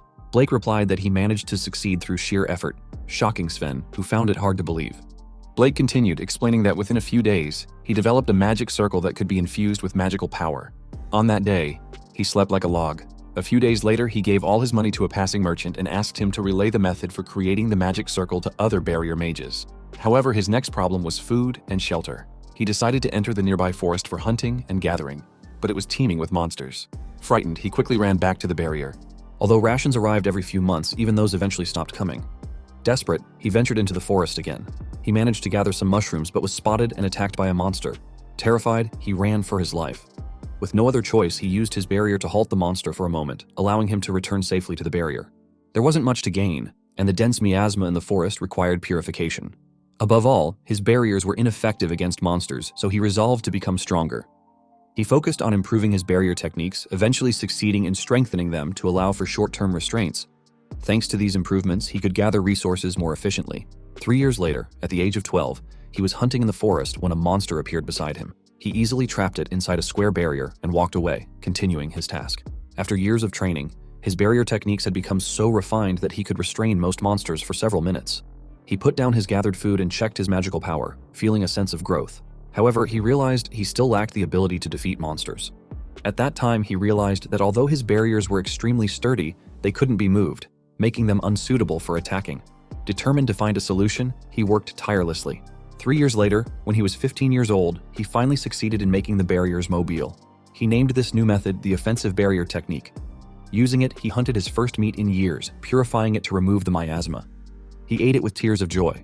Driven by this success, he further researched barrier techniques, exploring their shapes, properties, hardness, softness, and viscosity. These efforts allowed him to create combat techniques using barriers, which he honed by fighting daily. As Blake narrated this story, a monster suddenly appeared behind him. The creature gathered fire in its mouth and hurled it at the group, but Blake effortlessly blocked it with a barrier, shocking the 3 kids. He leaped into the air, forming a sword by softening the barrier in his hand, and slashed the monster's head cleanly. He proudly told the kids that after years of hardship, he had become capable of such feats. Therese couldn't believe he had defeated another salamander in a single strike. Sven commented on how overwhelmingly strong Blake was, but Blake asked if they truly meant it, leaving them confused. Sven admitted he now understood why Blake was so powerful. Therese added that Blake's background was incredible, while Clara silently reflected on how painful it must have been, yet Blake didn't show it. She thought to herself that he was truly amazing, which made Blake look at them with confusion. Blake then lectured them, saying that if they trained as he did, they could also grow stronger and quickly reach his level. Therese questioned if such ignorance was terrifying, while Clara thought Blake was an insensitive old man. Sven, however, resolved not to be scared, thinking that if they wanted to become as strong as Blake, they had no choice but to try. As they heard monsters approaching, Blake excitedly pointed out 2 salamanders behind him, telling them they should fight the creatures next. He encouraged them, saying that if they gave it their best effort, they could defeat the monsters. Speechless and terrified, the 3 of them shouted in unison that there was no way they could fight them. Days later, in the kingdom, the elders followed Lancelot, praising him for his remarkable achievement of being appointed captain at such a young age. They admired his expertise in perfectly executing missions, which they expected from the Lord's flawless Lancelot. He told them that flawless was too grand a title for him, yet the elders praised his humility, calling it a wonderful trait. They remarked that there was no one better suited than Lancelot to become the next commander-in-chief. After saying their goodbyes, the elders departed, leaving Lancelot to remark to his comrade that the bureaucrat's eloquence was truly something else. His comrade responded that he believed their assessment of Lancelot was fair. Lancelot told his comrade that the elders were overestimating him, but his comrade insisted he should not be so modest since everyone relied on him. Lancelot walked silently, reflecting that he was not as exceptional as others believed. He thought of himself as someone with only a bit more talent than most, and admitted that his magic skills had been stagnating lately. Without any clear goals, he felt adrift. While he understood that the main duty of the Royal Magician Corps was to maintain public order, with the Demon King now dead, there were hardly any chances to face strong enemies. Though he knew peace was a blessing, he couldn't help but wonder how long he would need to keep meeting everyone's expectations. Later, while busy in his office, Lancelot's assistant entered and reported that nearby villages were being attacked by monsters. Lancelot deduced that the monsters were low-level and suggested organizing the incident as field training for the new recruits. Looking over the paperwork, he pondered who should participate. The next day, Sven was visibly frustrated. Therese tried to calm him down, even though she herself was afraid, while Clara nervously stammered that it was nothing. Blake calmly asked if they were all right or needed some water, prompting Sven to shout at him. Asking how he could remain so calm when they were about to go on an expedition with the 1st Division, Blake simply replied that he was used to slaying monsters. Sven exclaimed that Blake's casual remark was insane, but then confidently told his team that they had been training under Blake too. Therese hesitantly asked if that meant they must have gotten at least a bit stronger. Other students, overhearing their conversation, laughed and teased them, mockingly calling them dropouts acting all nervous. Sven angrily turned back to glare at the mockers, shouting at them not to ridicule his team. Before the tension could escalate, an instructor ordered everyone to fall in line. The students immediately rushed to their positions, standing at attention. Lancelot walked onto the stage and announced the details of their mission. It would take 2 weeks to reach the village. Their targets were several dozen level 3 or lower monsters. He emphasized the importance of forming squads of 4 and maintaining coordination at all times. The recruits responded in unison with a resounding yes. The instructor then ordered them to begin their march, and the trainees followed the carriage out of the kingdom in a disciplined line. Hours into the march, the recruits were visibly fatigued. They had been walking in formation for 6 hours straight without a break. Many muttered complaints, saying they were dying from exhaustion as the steep slopes made their feet throb painfully. Fortunately, the instructor finally called for a 30-minute break, and the trainees collapsed to the ground, grateful for the respite. However, their relief was short-lived. The instructor barked at them, asking why they were lying around, and ordered them to tend to their squad members. Despite their exhaustion, the trainees obeyed, massaging their squad members' shoulders to relieve their weariness. Later that night, while the squad members peacefully slept, the new trainees stayed awake, taking turns as lookouts. Blake noticed they're struggling with their duties, watching them with concern etched on his face. 7 days later, they were still walking. Sven thought that if this kept up, he would die, while Therese, in tears, said she couldn't take it anymore. Clara, meanwhile, was so sleepy she could barely keep her eyes open. Blake cheerfully asked if they were okay and whether they were sure they didn't need any water. Sven, shocked, shouted at him, demanding to know why he was so energetic. Blake casually replied that he had been through similar experiences in the past. Therese then told Sven that Blake couldn't be judged by normal standards. Sven looked around and asked where the other trainees were. One of the senior squad members replied that those trainees had run away long ago. The senior added that Sven's group was doing quite well, since most people quit after just a few days. Another senior teasingly glanced at Blake and asked if he was the old man who got in on the hero's recommendation. The second senior, smirking, called Blake a middle-aged barrier mage and asked how he had managed to worm his way into the group. Furious, Sven shouted that Blake had earned his position through his own merits. Therese also defended him, yelling that the seniors didn't understand how strong Blake was. Annoyed, the seniors called them cheeky brats and warned them to learn how to properly address their seniors. One of the seniors even suggested the kids needed some disciplining. Fortunately, before the situation escalated, someone stepped in and asked what was going on. The group turned to see that it was Lancelot. Shocked, the seniors hastily claimed that nothing was wrong and quickly excused themselves. Lancelot turned to Blake and told him to try not to cause trouble. Blake apologized to Lancelot and thanked him for intervening. As Lancelot walked away, he silently observed Blake and thought to himself that Blake didn't seem like someone who could defeat Gunther. He wondered if Blake was hiding his true abilities. 14 days later, they finally arrived at a nearby village that had been destroyed. As Lancelot inspected the area, the village chief approached him, reporting that nearby villages had recently been attacked by monsters. The villagers were terrified that they would be next. The chief then began to cry, pleading with Lancelot to defeat the monsters. Lancelot remained silent, carefully considering a plan. Outside, the trainees were finally allowed to take a break. Blake approached the group and told them they were back. Sven apologized to him for leaving the squad leader duties to him. Before Blake could reply, the instructor called for all squad leaders to gather around. During the meeting, Lancelot informed the squad leaders that the village chief was lying. He pointed out that some of the houses were burned and that he hadn't seen any young women in the village. From this, he deduced that the villagers were likely already under threat from the monsters. The squad leaders praised Lancelot for seeing through the truth so quickly. Lancelot continued, advising them not to eat or drink anything from the village as a precaution. He warned that the monsters would likely attack during the night and announced his plan to ambush them. He then asked the leaders if they had any objections. Smiling, one of the leaders replied, "How could we object to Captain Lancelot's decision?" Lancelot simply acknowledged their response and was about to explain his plan when someone interrupted. The group turned to see Blake stepping forward, asking if he could say something. The squad leader shouted at Blake, warning him not to get cocky and demanding to know how he dared to give his opinion to the captain. They accused him of being incredibly presumptuous. Lancelot silenced them, saying it was enough, and walked past the squad leaders to face Blake. He told them it didn't matter if Blake was a rookie. He wanted to hear his honest opinion. Blake explained to Lancelot that with the current strategy, they probably wouldn't be able to save the hostages who had been captured. He suggested they needed to take an offensive approach as well. Lancelot reminded him that they didn't know where the enemy was located and asked if Blake intended to search until bedtime. Blake confidently replied, "Yes." The senior squad leaders shouted in anger, saying there was no way he could conduct a search in such a short time and adding that the villagers wouldn't cooperate in their current state. Blake remained calm and told them they could search if they used the detection barrier technique. One of the seniors asked, "What is a detection barrier technique?" Blake demonstrated it, explaining that it was a barrier technique capable of detecting targets within a certain range. By transforming the barrier into particle form, it could grasp the shape and movement of objects it touched. He added that the technique could detect not just people and monsters, but anything with a physical form. Despite his explanation, one of the seniors grabbed him by the collar in anger, shouting that he was lying. The senior insisted that barrier techniques were only capable of creating barriers and could never have detection abilities. Remaining composed, Blake closed his eyes and cast the technique.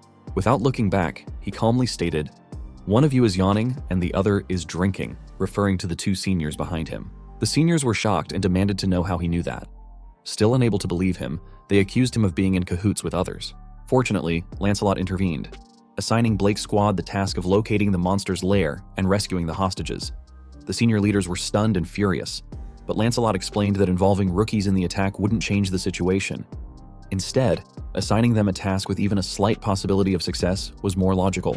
Lancelot then loudly announced that the operation would begin at night during bedtime. He ordered the leaders to give instructions to their squads, and they all replied with a firm yes. Later that night, Blake and his squad walked through the forest. Sven, excited, told him he couldn't believe Lancelot had entrusted such an important role to rookies. He remarked that Lancelot was certainly taking a bold move.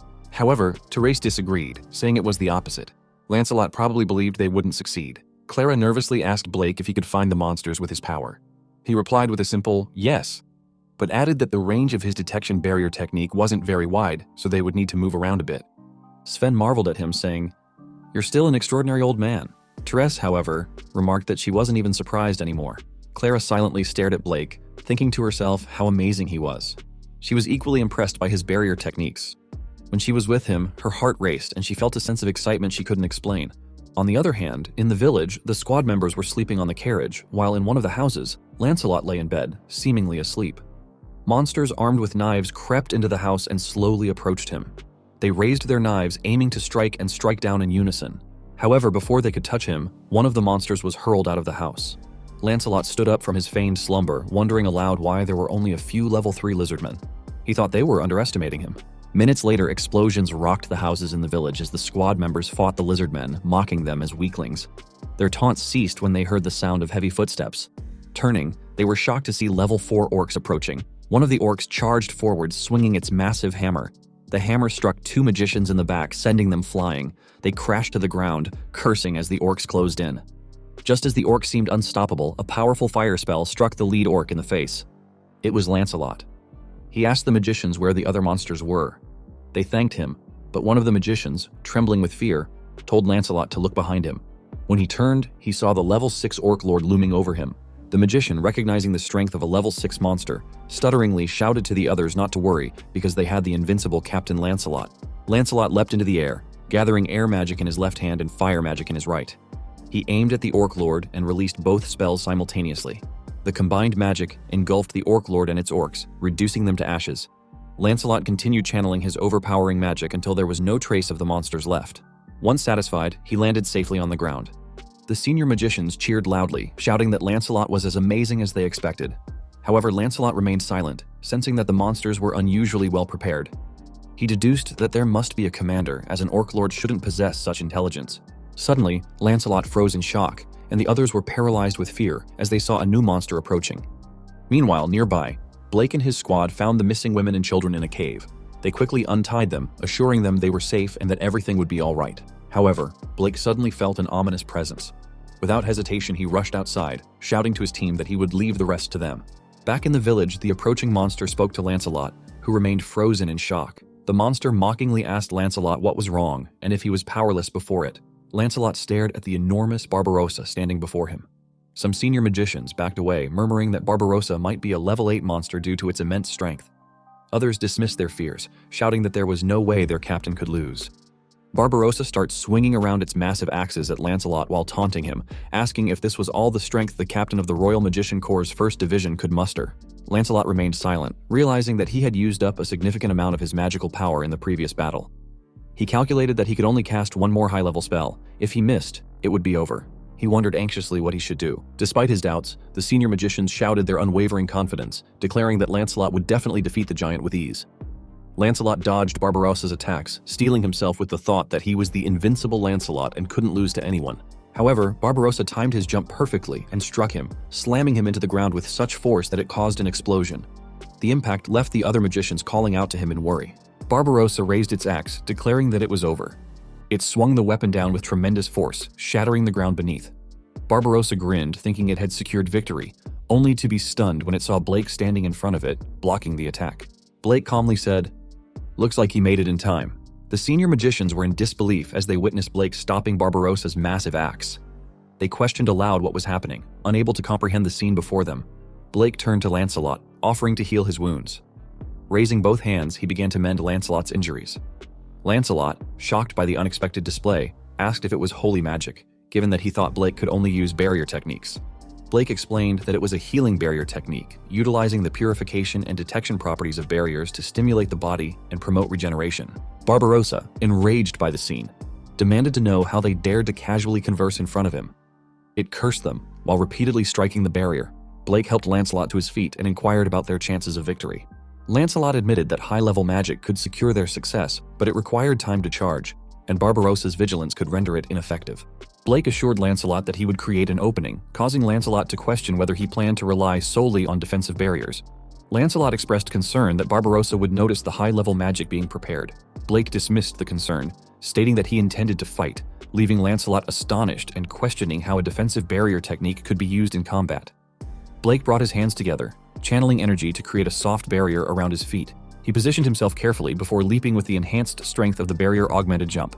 As he soared, he cast a large magic circle ahead of him and pierced through it, coating his body in a sharp and thick barrier. Barbarossa, noticing the attack, attempted to evade, but it got struck so hard that rolled in the air, before crushing into the ground hard, leaving the senior magician stunned and questioning whether he had truly managed to knock down the giant monster. Barbarossa quickly recovered, warning Blake not to get overconfident. However, before Barbarossa could react further, Blake appeared in front of it with blinding speed. His fist, encased in a hardened barrier, struck Barbarossa square in the face. Blake then shouted for Lancelot to act. Without hesitation, Lancelot gathered his remaining magic, unleashing an overwhelming attack with both hands aimed at Barbarossa. The combined power engulfed the monster, burning it alive. Barbarossa roared in agony before collapsing, lifeless. The magicians erupted into cheers, celebrating their victory over the enormous foe. Lancelot, exhausted, descended to the ground and remarked that they had somehow managed to succeed. However, fatigue overtook him, and he began to collapse. Blake caught him just in time, helping him remain upright. Blake commended Lancelot's incredible magic, and Lancelot returned the praise. One of the magicians, however, interjected with excitement, exclaiming that Lancelot was invincible and his magic was unmatched. Others echoed the sentiment, claiming that Lancelot could have easily won without Blake's involvement and accusing Blake of attempting to steal the glory. Lancelot, frustrated, began to defend Blake, but Blake interrupted. He insisted that maybe Lancelot could have achieved victory on his own, surprising Lancelot. Addressing the magicians, Blake reminded them that Lancelot was human, not perfect, and that no matter how strong he was, he remained mortal. Blake questioned whether comrades should not fight together and support one another. One of the magicians, angered by Blake's remarks, grabbed him by the collar and accused him of mocking Lancelot. Blake calmly grabs the man's hand, firmly tightening it. He stated that he understood the pain of fighting alone and the comfort of having allies. Blake added that there was no such thing as a flawless human, and that Lancelot, like anyone else, was a person with a heart. The magician, visibly unsettled, withdrew and left in anger. Blake sighed, clearly frustrated by the situation. Later, the hostages were safely returned to the village. The village chief, admitting to being threatened, apologized for his earlier actions. Despite the resolution, the true identity of Barbarossa remained unknown, leaving an ominous shadow over the events. Days later, back in the kingdom, Sven cried tears of joy, shouting about finally returning. Therese, equally emotional, remarked on how long and exhausting the journey had been. Clara vowed never to join another expedition. As they headed toward their dormitory, someone called out to Blake, requesting a moment of his time. In a small pub, Lancelot apologized for the sudden invitation and asked Blake if it was inconvenient. Blake reassured him, expressing happiness at being invited to a meal for the first time. Lancelot, speaking softly, revealed that it was the same for him. When Blake asked him to repeat himself, Lancelot, somewhat embarrassed, admitted that this was his first time inviting someone. Blake found the coincidence amusing and remarked that they were both first-timers. Lancelot agreed, suggesting that since they were off-duty, Blake could drop the formalities and address him by name. Blake agreed, reciprocating by asking Lancelot to call him by his name as well. Raising his mug, Lancelot proposed a toast, to which Blake replied with enthusiasm, suggesting it be for the two of a kind. Lancelot added that it was for two imperfect people. They clinked their mugs together, laughing and chatting like old friends. For the first time in a long while, Lancelot felt the weight of his worries lift. And thanks to Blake, he was able to smile like a carefree child. The next day, he walked down the street, stretching his arms and smiling. It had been a while since he'd had a full day off, and he thought to himself how nice it was to walk around town alone sometimes. As he strolled, he reflected on everything that had happened recently. For a time, he hadn't been sure how things would turn out. But thanks to Alice, he now had his current life. Lost in thought about how he needed to thank Alice, someone suddenly ran toward him. Before he realized it, a lady accidentally bumped into him. They both immediately apologized, and he worriedly asked her if she was hurt. When he looked at her face, he froze in recognition. Just as he was about to say her name, she grabbed his hand and pulled him away without explanation. A moment later, the kingdom knights appeared nearby, questioning each other about whether they had found their target. Unable to locate her, they ran off, speculating about where she could have gone. Once the knights were out of sight, the lady sighed in relief. She turned to him, apologizing for dragging him into the situation. She explained that the knights had been incredibly persistent. Removing her cape, she revealed her face fully, and he couldn't help but smile as he recognized her. It was Alice. Cheerfully, she greeted him, saying it had been a while, and mentioning that she had heard about his achievements.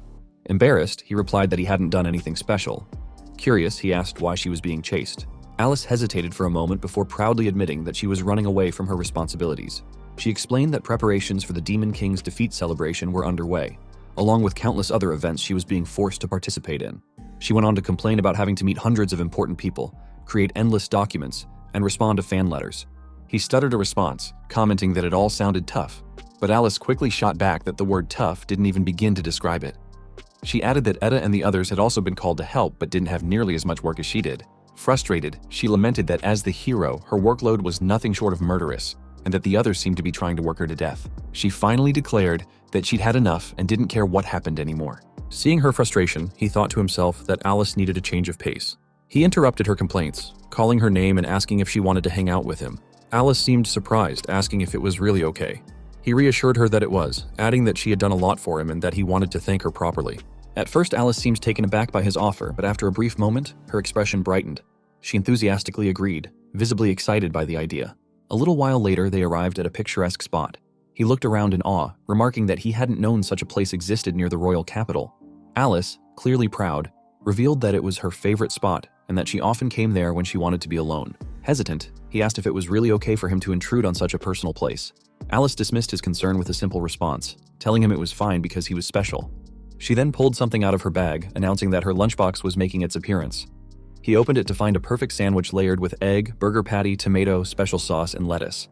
Amazed, he commented on how delicious it looked. Alice, with a hint of pride, told him that she had made it herself. Noticing there were 2 sandwiches, he asked why there were extras. Alice stammered in response, brushing off the question and telling him to just eat it. Smiling, he decided not to press further and took a bite. The taste surprised him, and he happily told her that the sandwich was delicious and that she was a good cook. Alice, pleased with his compliment, remarked that she might not look it, but she was quite domestic. She then asked if it seemed odd for a hero to have such skills. He quickly assured her that he didn't find it strange at all, putting her at ease. Alice began to share her past with him, explaining that before becoming a hero, she was just a simple village girl living in a rundown village. She described herself as an ordinary girl who was handy and good at housework, but lacked any special powers. One day, however, everything changed when she received a revelation and the blessing of the goddess Altria. From that moment on, she became a hero. She explained that heroes who received such a revelation were tasked with defeating the Demon King, which meant she had to undergo harsh training. Having never held a sword before, her palms became blistered and calloused during those grueling days. He listened attentively, simply replying that he understood. Standing up, she proclaimed herself pretty amazing, recounting how she discovered that swordsmanship was actually quite enjoyable once she tried it. She added that she grew stronger in no time, smiling at him as she suggested that perhaps it was natural talent. He agreed, telling her that he believed she must have some innate ability to become that strong. Looking up at the bright blue sky, she reflected on how tough it had been. The training was hard, the enemies were formidable, and her companions were few. Yet through relentless effort, she had managed to defeat the Demon King. She noted that there were fewer monsters now. The greatest threat was gone, and peace was the best outcome. She asked him if he agreed that it meant everyone could smile now. Though she still wore a smile, there was a sadness in her expression, as she added that she was still a hero. He stood next to her and began to speak about himself, referring to his past as a barrier mage. For 30 years, he had maintained barriers, an old man who felt left behind by the times and out of touch with the world. Alice was taken aback by his sudden self-deprecating tone, stammering as she asked if he was joking. In response, he explained that even someone like him had beliefs and that there were things only he could do. He then told her that he wanted to protect her, leaving her shy and stunned by the declaration. He explained further that the reason he had maintained barriers against the demon realm for so long was because he wanted to protect everyone, and the same sentiment applied to her. Alice hesitated before asking why he felt the need to protect her, considering she was a hero, the strongest human. He told her it didn't matter whether she was a hero or not. To him, she was simply herself, a kind, cheerful, hardworking, caring, and wonderful person. Alice paused, visibly moved, and admitted she understood now what he meant. Thanking him, she assured him that she was okay, saying she had just been feeling a little frustrated. He replied with a simple acknowledgement, saying he understood. Later, they returned to the street. Alice stopped and told him they had gone far enough, thanking him for the day. He waved goodbye, suggesting that if she ever wanted, they should go somewhere together again. She agreed with a smile, saying she looked forward to it as she walked away. As he stood there watching her, he failed to notice someone lurking nearby. Hidden at the corner of a building, Gunther glared at him with pure anger. Under his breath, Gunther repeatedly cursed him and wished for his demise, his face twisted in hatred. Hours ago, Gunther had asked the man what he had said, and the man told him that he was being transferred to the Mabel region. Gunther shouted at him, calling it a demotion, and demanded to know what on earth he was thinking. The man shouted back that Gunther had gone too far, repeated misconduct, abuse of authority, and even causing problems in the training unit. Frustrated, the man yelled that he had reached his limit covering for Gunther. Gunther, furious, reminded the man that he was a high-ranking nobleman and an excellent magician. The man, however, pushed Gunther's hand away and coldly replied that it didn't matter anymore. He was cutting ties with him. This infuriated Gunther further, and he shouted that after all the benefits he had given the man, he was now being betrayed. The man stood up and replied that teaming up with Gunther had been a mistake, and he never expected Gunther to act so foolishly. As the man walked away, he told Gunther to start over in the borderlands. Gunther tried to stop him, but the man left the room, leaving Gunther shouting in frustration. Enraged, Gunther kicked a table repeatedly, asking if they were truly cutting him off. When he emerged from the room, he was a mess, and the other magicians nearby noticed. They whispered among themselves, teasingly remarking that Gunther had brought it upon himself and that it was the end for someone so despised. Hearing this, Gunther was enraged and shouted at them to shut up. He released powerful fire magic in his anger, injuring the magicians around him, and called them worthless scum. As a result, Gunther was forcibly thrown out of the kingdom. He protested, shouting that he was a high-ranking nobleman and essential to the country. But the man who escorted him out furiously replied that Gunther should be grateful he wasn't in prison and was only being discharged. Gunther shouted in disbelief, demanding to know why he was being treated like this. The man, however, turned his back and slammed the Magician Kingdom's gates in his face, leaving Gunther kneeling on the ground as ordinary people gathered to watch. Gunther, in his despair, remembered something and thought that Alice would understand his worth. He had fallen in love with Alice at first sight and dreamed of fighting by her side. He aimed for the position of captain, hoping she would notice his charm. But then, one day, Blake appeared and took Alice's attention. Gunther became convinced that Blake was the root of all his problems.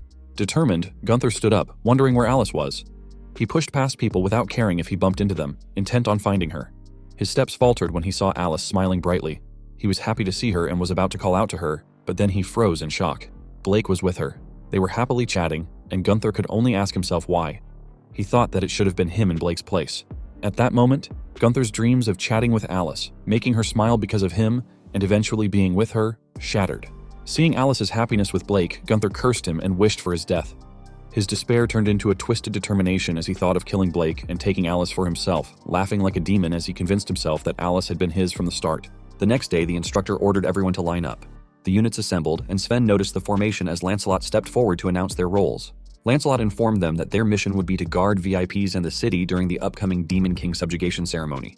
He began to assign positions, pulling documents from his folder. While Lancelot was busy giving assignments, Therese asked Blake where he thought their unit would be placed. Blake replied that they would likely be stationed at the castle gate since they were just trainees. When Lancelot announced the escort for Lady Hero Alice and her party, Clara quietly commented to Sven that she expected their group would be assigned to patrol duty. Sven nodded in agreement. As Lancelot finished assigning positions, Sven noticed that many magicians in the line were staring directly at their group. Puzzled, he asked why they were looking at them. Clara hesitated for a moment before replying, "It's us." Therese, confused, asked what Clara meant by us. Clara, visibly shocked, explained, "We're the ones escorting Lady Hero Alice and her party." The group was completely in utter disbelief, unable to believe what they had just heard.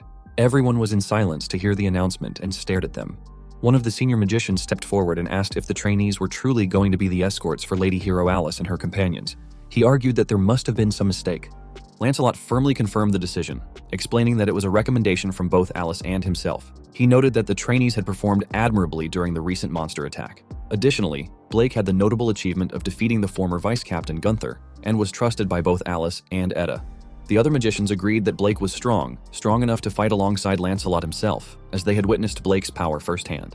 Lancelot ended the debate with a commanding tone, announcing that the decision was final and ordering everyone to focus on their respective duties. Reluctantly, they all agreed, having no other choice. A moment later, the three trainees stood outside a grand room, both nervous and excited at the prospect of meeting Lady Hero Alice. Sven admitted that he felt like he was going to throw up from nervousness. Therese scolded him to get himself together, and Clara added that he was being unsightly. However, Sven noticed that both girls' feet were shaking as well. Choosing not to say anything, he exhaled deeply in an attempt to relax. Summoning his courage, Sven grabbed the doorknob and declared they had no choice but to enter. He opened the door while politely excusing himself and the others. Inside, they were greeted with warm smiles from Alice and Etta, who cheerfully told them they had been waiting. The three were starstruck by the beauty of the heroes. Sven could hardly believe he was seeing the real Alice and Etta. Therese thought they were wonderful ladies, while Clara likened them to goddesses. Their awe deepened when they saw Blake casually apologize to Alice and Etta for keeping them waiting. Alice, excited, praised Blake for his heroic efforts during the monster attack, while Etta winked at him, saying she had expected no less from him. The trainees, watching the exchange, confirmed to themselves that Blake and the heroes were clearly well acquainted and seemed close. After a few minutes of greetings, they all sat down for a formal conversation. The trainees sat stiffly, overwhelmed with nervousness, while Blake remained calm. Alice noticed their discomfort and gently told them not to be so tense. Etta playfully added that they weren't going to eat them. Therese observed that both Alice and Etta seemed kind, but she found the knight standing behind Alice intimidating. Blake took the opportunity to ask if it was true that Alice and Etta had recommended them. Alice confirmed it, while Etta said she was confident in her abilities. Etta's secretary added with a warm smile that it was reassuring to have Blake there. Clara, watching this, realized just how highly Blake was regarded. She thought to herself that Blake wasn't an ordinary person. Meanwhile, Sven and Therese, similarly impressed, thought they had understood how great Blake was, but now they realized his reputation exceeded their imagination.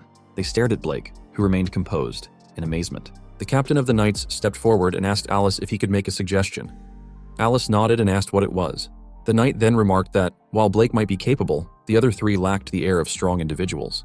He commented that they looked like novice magicians and suggested replacing them with more experienced ones.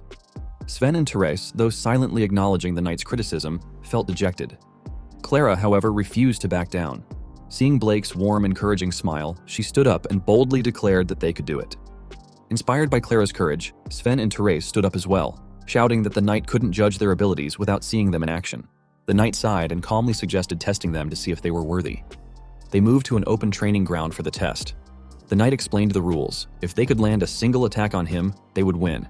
He also promised not to use magic, giving them a handicap. Sven, irritated by the knight's condescending tone, released his fire magic in frustration. Therese, equally annoyed, joined him in launching a combined attack while shouting at the knight to take them seriously. However, just a few minutes later, all three trainees were on the ground, exhausted and bruised. The knight, standing unscathed, mockingly asked if they were done already. Sven realized that the knight had dodged every single attack effortlessly. The knight explained that he had been trained by Walburga, the sword saint, and there was no way ordinary magicians could defeat him. Alice and Etta, watching from the side, silently agreed. Alice noted that the knight was part of the hero's vanguard and had been trained by a genius. Etta added that Walburga was highly skilled in countering magicians, making victory nearly impossible for the trainees. The knight declared that he couldn't entrust the escort duty to powerless magicians. Before the trainees could despair, Blake calmly asked Alice how many days remained until the ceremony. Alice replied that it was exactly 3 weeks. Blake then proposed to the knight that if the trainees became stronger within 3 weeks, they should be reevaluated. The knight agreed, but added that he would test them 3 days before the ceremony. Blake thanked him and turned to the trainees. Looking at them seriously, Blake asked what they planned to do. Sven immediately shouted that they would do it. Therese declared that they wouldn't give up, and Clara promised that they would pass no matter what. Alice and Etta, excited by their determination, cheered them on, which calmed the trainees and gave them confidence. The captain of the vanguard, watching from a distance, silently wondered what could be accomplished in just 3 weeks.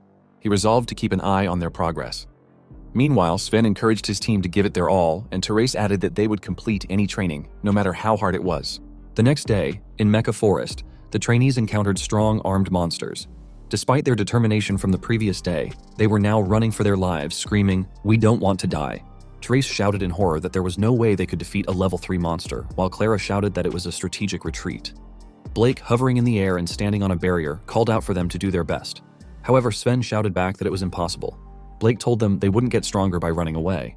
This angered Sven, who abruptly stopped running and turned around. Fueled by frustration, Sven launched a fire attack at the monsters, making them scream in pain. One of the monsters jumped at Sven, attempting to smash him to death, but he narrowly jumped away in time to dodge the blow. The lizard glared at them in fury. Therese asked if she was right in thinking the attack wasn't very effective, and Sven questioned what they were supposed to do. Blake shouted to them that they needed to figure it out themselves. Otherwise, there was no point. Sven responded that even if Blake said that, they couldn't do it. Suddenly, the monster appeared behind Sven, ready to bite his head. Fortunately, a barrier materialized just in time to defend him. Blake reassured them, saying he would protect them when things got tough. He then released a stronger barrier to block the other monsters and shouted to them that they could do it. Therese realized they needed to be prepared. Sven agreed, but asked how they were supposed to do that. Clara reminded them of Blake's earlier words. He couldn't train their magic directly since he specialized in barrier techniques, but he did know basic training principles. Sven asked Blake what they should do, and Blake replied that they needed to use the cards they already had in their hand. Sven and Therese understood what he meant. Clara then used her power to enhance Sven and Therese's physical abilities. One of the monsters attempted to decapitate Therese with its scythe, but she dodged and shouted that it wouldn't hit her. Sven aimed at the monster's side and unleashed a powerful burst of fire, burning it and causing it to scream in pain. Therese then targeted its opposite side and shouted for it not to get distracted before slashing the monster into pieces with her magic. Excited by their victory, they decided to keep the momentum going. Blake smiled as he watched them, knowing that teamwork multiplies their strength, especially when they get along well. He was confident they would grow even stronger. The next day, on day 2 of training, they climbed a mountain while dragging a pile of huge rocks behind them. Blake explained that strength and stamina were the foundations of combat. On day 3, he instructed them to try hitting him with their powers. While dodging their attacks, he lectured them on reading their opponent's movements and understanding their own capabilities. Days passed. With each session, they grew stronger and became more attuned to their own magic. By the end of their training, they were far more capable than when they had started. 3 days before the ceremony, they gathered again at the training ground. The knight informed them that it was time to begin the re-examination. They responded with pride, declaring that they were different now and would not lose, that they would win this time.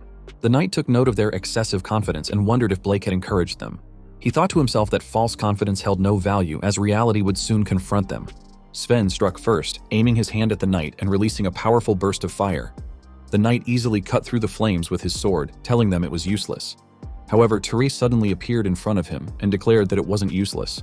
She released her magic at him, but he dodged and countered with a sword thrust, telling her again that it was futile. Fortunately, she dodged the attack just in time. The knight had believed his attack would land, but then noticed Clara enhancing their physical abilities. He smiled, acknowledging to himself that it was not bad teamwork. Moments later, Sven and Therese continued attacking him, doing their best to land even a single blow. Despite Clara's ongoing support through enhancement magic, the knight kept dodging and deflecting their strikes with ease. Eventually, they stopped, panting and exhausted, having expected the knight to be this strong. The knight asked if that was all they had, but they ignored him. Sven then urged the others that they should go for it. Therese agreed, knowing they had no other option, and Clara declared that it was all or nothing. All 3 dashed toward the knight at once, surrounding him from different directions. They each raised a hand toward him and shouted that they were using their newly acquired magic. Together, they unleashed their magic power. The knight was shocked to realize that the magic they had just released was at an intermediate level. Panicking, the knight immediately swung his sword around to deflect the incoming attacks. Fortunately for him, he managed to dodge every blast and emerged unscathed. Sven cursed loudly, seeing that their final attempt had failed. From the sidelines, Alice announced that it was over. Sven looked down at his trembling hands and body and told the others they were completely out of magical power. Therese admitted defeat, frustrated by the outcome. Blake, however, reminded them that they had grown that strong in just 3 weeks, and they should be proud of what they had achieved. The knight then walked toward them and stated that they had all passed, leaving them confused. Sven asked why, since they had clearly lost. The knight revealed that their magic had been impressive, and then, without them noticing, he turned slightly, exposing a crack in his armor, indicating that one of their attacks had indeed landed. He knelt down to their level and told them that they had grown remarkably strong over the past 3 weeks, and he was confident they would be fine. The words moved them deeply. Blake proudly congratulated them, and the group excitedly gathered around him, shouting with joy that they did it, that their hard work had paid off. Alice turned to Edda and commented that they looked like masters and disciples. Edda responded that it was a good relationship. Alice then said that with Blake's team, the ceremony should be safe. Edda, however, noted that there had been some unsettling rumors, and she hoped everything would proceed smoothly. Unaware that Gunther was already lurking near the castle, fuming with rage and ready to take his revenge. On the day of the Demon King's subjugation ceremony, people gathered along the roadside, cheering as Alice and Edda waved to them. The 3 young bodyguards walked ahead on the road, noticing the massive crowd. The sight made them realize the weight of their responsibility. They had to guard the heroes properly and couldn't afford to let their guard down. Blake, who was walking beside Alice and Edda, noticed that Alice's 2 companions were riding in the dragon carriage behind them. He silently hoped they were doing well too. Alice, visibly excited, suggested they have a chat, which Edda agreed to. However, Blake declined, reminding them that they should focus on their mission. Though both girls reluctantly agreed, he knew that failure was not an option. He recalled a moment earlier when the knight had informed them that the lives of the hero and her companions were being targeted. There had been repeated assassination attempts on aides and kidnapping incidents, highlighting the importance of their presence. They were to protect them with their lives, and every knight and guard had agreed to that duty. Returning to the present, Blake scanned the surroundings with heightened vigilance, unaware that within the crowd, Gunther was lurking, his eyes burning with hatred. Seeing Blake beside Alice infuriated him further, and he muttered under his breath, calling Blake a worthless piece of trash. Suddenly, Gunther lunged forward and leapt onto the road, blocking their path. Blake turned, trying to confirm whether it was truly Gunther. The knight rushed forward, and the chief issued an immediate order to capture Gunther and show no mercy if he resisted. However, Gunther snapped, shouting that Alice belonged to him and that he would kill Blake. When one of the guards tried to restrain Gunther from behind, warning him not to move, Gunther turned with rage and incinerated the knight, shouting at him to stay back. The horrific scene shocked and terrified the citizens, who now realized Gunther was a magician. Screams erupted as people ran for their lives, while Gunther silently watched the night burn. Just then, Edda appeared behind Gunther and aimed her wand, releasing a blast of cold water that extinguished the flames, saving the burning night. At the same time, Therese and Sven charged at Gunther in fury, while Clara rushed to heal the wounded knight. Sven grabbed Gunther in a chokehold from behind, while Therese pinned his waist. Gunther shouted at them to let him go, calling them foolish commoners, but they held him down, forcing him to the ground. Gunther, still resisting, unleashed his firepower, setting Sven's arm ablaze. Screaming that if Alice wouldn't be his, he would burn everything, he hurled a powerful fire attack toward the heroes. Alice remained calm as Blake rushed forward and raised his barrier to protect them, shielding them from the blast. Furious, Gunther cursed him, calling him a damn barrier mage. As the flames dissipated, Blake lowered his barrier and calmly approached Gunther. Alice, her voice tinged with sadness, asked Gunther why he was doing this, but Gunther screamed at her not to be deceived by Blake and demanded that she return to him. He then shouted that they should talk about love, referencing a supposed day when they had confessed their feelings to each other. Alice, visibly confused, asked what he was talking about, pointing out that they had hardly ever spoken. The knight approached and handcuffed Gunther, who continued screaming that he and Alice loved each other and begged for her love again. The knight dragged him away as he struggled and yelled incoherently. Edda quietly wondered if Gunther could no longer distinguish between reality and delusion, thinking that he was pitiful.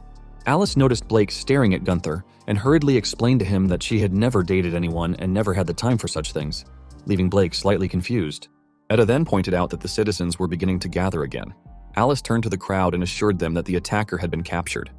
Edda added that they could now relax. The crowd, reassured by their words, calmed down and began cheering again, impressed by the heroic response from the escort team. The parade continued, and excitement returned to the streets. Alice and Edda felt relieved and told Blake that they were glad to have requested escorts. Blake smiled and replied that he had simply put up a barrier. Alice then asked him if she was right in thinking that the kids were quite skilled too. Blake responded that while others might call them dropouts, he believed they were excellent. They just hadn't realized it yet. A short while later, after the public parade, Sven was awestruck by the grand venue filled with nobles. Therese told him to calm down, while Clara chided him, saying he was being embarrassing. Sven sheepishly asked what was wrong with being happy, saying it was because the hero and her party had done so well at the ceremony. Blake reminded them that it was they who had been invited, and Sven proudly agreed. The nobles began to glance in their direction, making Therese blush and whisper that they were attracting attention. Sven, still proud, remarked that they did stand out. At that moment, Alice approached them and said she wondered if everyone was enjoying themselves. As they turned around, they were all stunned. Alice and Edda, now wearing elegant dresses and makeup, stood before them, radiant and breathtaking. All eyes were on Alice and Edda. The nobles admired them, thinking they were both beautiful and elegant. Blake turned to them and commented that they looked great together and were absolutely gorgeous. Alice shyly asked if he truly thought so, while Edda quietly thanked him with a blush.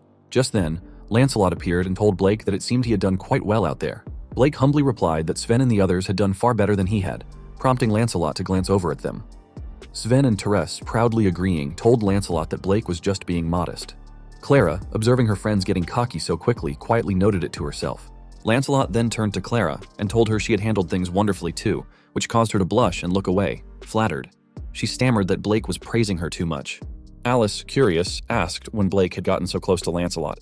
Edda commented that it was an unexpected pairing, but Blake and Lancelot simply looked at each other with a knowing smile and shared a laugh. As the group happily chatted, the kids devoured their food with enthusiasm, while some of the nearby nobles watched them curiously. One noble asked aloud if those were the heroes' escorts, and commented that they looked rather shabby and out of place. Blake noticed their stares and began to feel slightly uncomfortable. Looking around, he asked where the other two were. Alice clarified that he was referring to Val and Rua Hermina. Edda explained that Walburga wasn't attending the event, and Hermina had wandered off somewhere, surrounded by gentlemen. Blake mentioned he wanted to greet them, and Alice reassured him that he'd meet them eventually. Soon after, the music began, and the nobles started dancing. Blake noticed Alice approaching and taking his hand, urging him to dance. Before he could protest, she pulled him onto the floor. He tried to explain that he didn't know how to dance, but once they were in position, Alice winked and told him to just follow her lead. He was startled at first, but as Alice smiled warmly at him, he followed her steps. Gradually, he relaxed and began to enjoy the dance. Edda and Clara watched them with a twinge of jealousy, while Sven and Therese cheered loudly for them. After the dance with Alice, Blake turned to Edda, extended his hand, and asked if he could have that dance. Edda happily accepted, clearly thrilled to dance with him. Lancelot watched the scene and smiled warmly. Alice noticed his expression and teased that she couldn't believe Lancelot could smile like that. Lancelot admitted that he was surprised himself, adding that perhaps he had changed after meeting Blake. He He remarked that Blake was a mysterious man. Alice nodded and said she understood. She believed Blake was a special person, and those around him were changed for better or worse. Lancelot asked if she was referring to Gunther and called him a pitiful man. Alice then asked what would happen to Gunther. Lancelot replied that he would likely be executed. At that moment, Gunther sat in his prison cell, laughing like a madman who had completely lost his mind. Alice quietly acknowledged Lancelot's words. He explained that Gunther had simply been consumed by obsession, and the object of that obsession wasn't to blame. Alice agreed and thanked Lancelot for his kind words. A few days later, the knight, Edda's people, Blake, Lancelot, and the kids gathered outside the castle to see the heroes off. Blake remarked that while the ceremony had just ended, the party was already heading off on an expedition to another country, and it sounded tough. Alice responded with a small smile, saying that it was the fate of the heroes' party. They had to report the Demon King's defeat and everything else. Edda added that the trip also served to showcase Hendria Kingdom's strength, though she would have preferred to be researching barrier magic instead. Blake advised them to be careful on their journey. Alice told him that if anything happened in the royal capital, he should take care of it. He replied confidently that he would. Edda then stepped closer to him and motioned for him to bend down. He leaned in, and she whispered that when she returned, she wanted to be able to rely on him again. He immediately agreed and gently patted her head, an action that shocked the kids watching. Alice and Edda boarded the carriage and waved goodbye, calling out that they were off. Blake called back, wishing them a safe journey. They all stood together, watching the carriage roll into the distance until it disappeared from sight. Lancelot then commented that it was the first time the heroes' party had left the royal capital since defeating the Demon King. He admitted he hoped nothing bad would happen. Meanwhile, deep inside the prison, Gunther sat alone, laughing uncontrollably, and was up to something no good. Several weeks later, the students were training in the courtyard under the sun. The instructor called an end to the session, prompting sighs of relief from Sven, Therese, and Clara. Each of them was drenched in sweat, their stamina pushed to its limit. Blake approached and offered praise for their effort. Sven, while catching his breath, wondered aloud why they hadn't been sent on missions lately, as the routine had been nothing but endless training. Therese speculated that it was a sign of peace, and Clara added that peace itself was something to be thankful for. Still proud of their growth, Sven declared that they had grown much stronger and that he was craving something real, something with excitement. Before anyone could respond, Blake sensed something. His eyes lifted to the sky with sudden seriousness. Sven, surprised by the change in his expression, asked if Blake was angry and quickly apologized, thinking he had spoken out of turn. Blake remained focused and stated firmly that something was coming. Moments later, guards came rushing onto the grounds and delivered alarming news. A massive wave of miasma was approaching. Sven repeated the word with concern, but Blake and Lancelot exchanged glances, understanding the gravity of the situation without further discussion. The two men floated into the air using their magic and surveyed the city below. What they saw shocked them. Thick, unnatural miasma had begun to engulf the royal capital. Citizens panicked at the sight, unable to comprehend what was unfolding. One mother pulled her child to safety, but the child tripped, and the mother shielded him with her body as the miasma drew closer. Just as it was about to reach them, a bright blue light appeared, forming a shield around them. The same radiant power surged to the center of the capital and expanded outward. A massive barrier materialized, encircling the entire city and halting the miasma in its tracks. Citizens stared upward in disbelief. Lancelot, stunned, realized the miasma was no longer advancing. Blake informed him that he had erected a barrier around the royal capital to contain the miasma. Lancelot acknowledged that Blake had just saved the city and asked how long he could maintain it. Blake replied that he could likely sustain it for several months, which astonished Lancelot further. Blake explained that he hadn't used a magic-infused circle and that there had been no time to construct a wide-area formula. Before they could discuss further, an explosion shook the capital. Fire erupted in the streets, and rogue magicians appeared, launching attacks on the citizens. Lancelot questioned if this was a civil war, then quickly instructed Blake to maintain the barrier while he led the knights into the city. He ordered all units to move to their designated zones and descended toward the chaos, questioning whether this was an invasion or a rebellion. Elsewhere, the three young mages dashed into the streets, trying to understand the situation. They came upon a fire magician preparing to incinerate a civilian. Lancelot arrived just in time, using his wind magic to cleave the attacker in half. Without hesitation, he ordered the knights to prioritize civilian rescue. The royal knights engaged the rogue magicians, doing everything they could to defend the people. Sven, Therese, and Clara assisted with evacuation efforts. As they guided citizens to safety, two fire magicians identified them and moved to eliminate them. Fireballs were hurled toward them, but they managed to evade. The magicians shouted at them not to dodge, but the students continued to avoid each strike. Therese responded with bold defiance, confident they wouldn't be hit so easily. Clara supported her teammates from behind, enhancing their speed and magic. Seizing the opportunity, Sven and Therese launched a coordinated attack. Sven's fire and Therese's dark power struck the enemy, burning and slicing them down instantly. Therese declared proudly that these enemies were nothing compared to Blake's training. Clara, watching them, was reminded of the time they had been chased by level 3 monsters during training and thought she was going to die back then. Before they could catch their breath, more magicians surrounded them. Sven asked how many more were out there, and Therese responded that it seemed they had no choice but to keep fighting. Sven attacked first, hurling fire at the advancing foes. Therese followed with a burst of dark magic, causing an explosive chain reaction, while Clara enhanced their strength from behind. In the middle of the chaos, a small child was walking alone, crying and paralyzed by fear. Clara spotted the child just as a magician took aim. A fireball was sent directly at him. Without thinking, Clara sprinted forward and threw herself in front of the child. Therese screamed her name as flames exploded around them. The smoke hung heavily in the air. Sven and Therese stood frozen, unable to move, fearing the worst. But when the smoke cleared, Clara was unharmed, holding the child in her arms. A glowing barrier had formed around them just in time. Clara looked up, realizing what had protected her. All around the city, similar barriers began forming, each surrounding a citizen. Confused murmurs spread among the people. Lancelot looked upward, then back at the citizens, each now protected by individual barriers. He called out to Blake, asking if he had put one for every single person. Therese, filled with rage, immediately released her magic power toward the magician who had attacked Clara.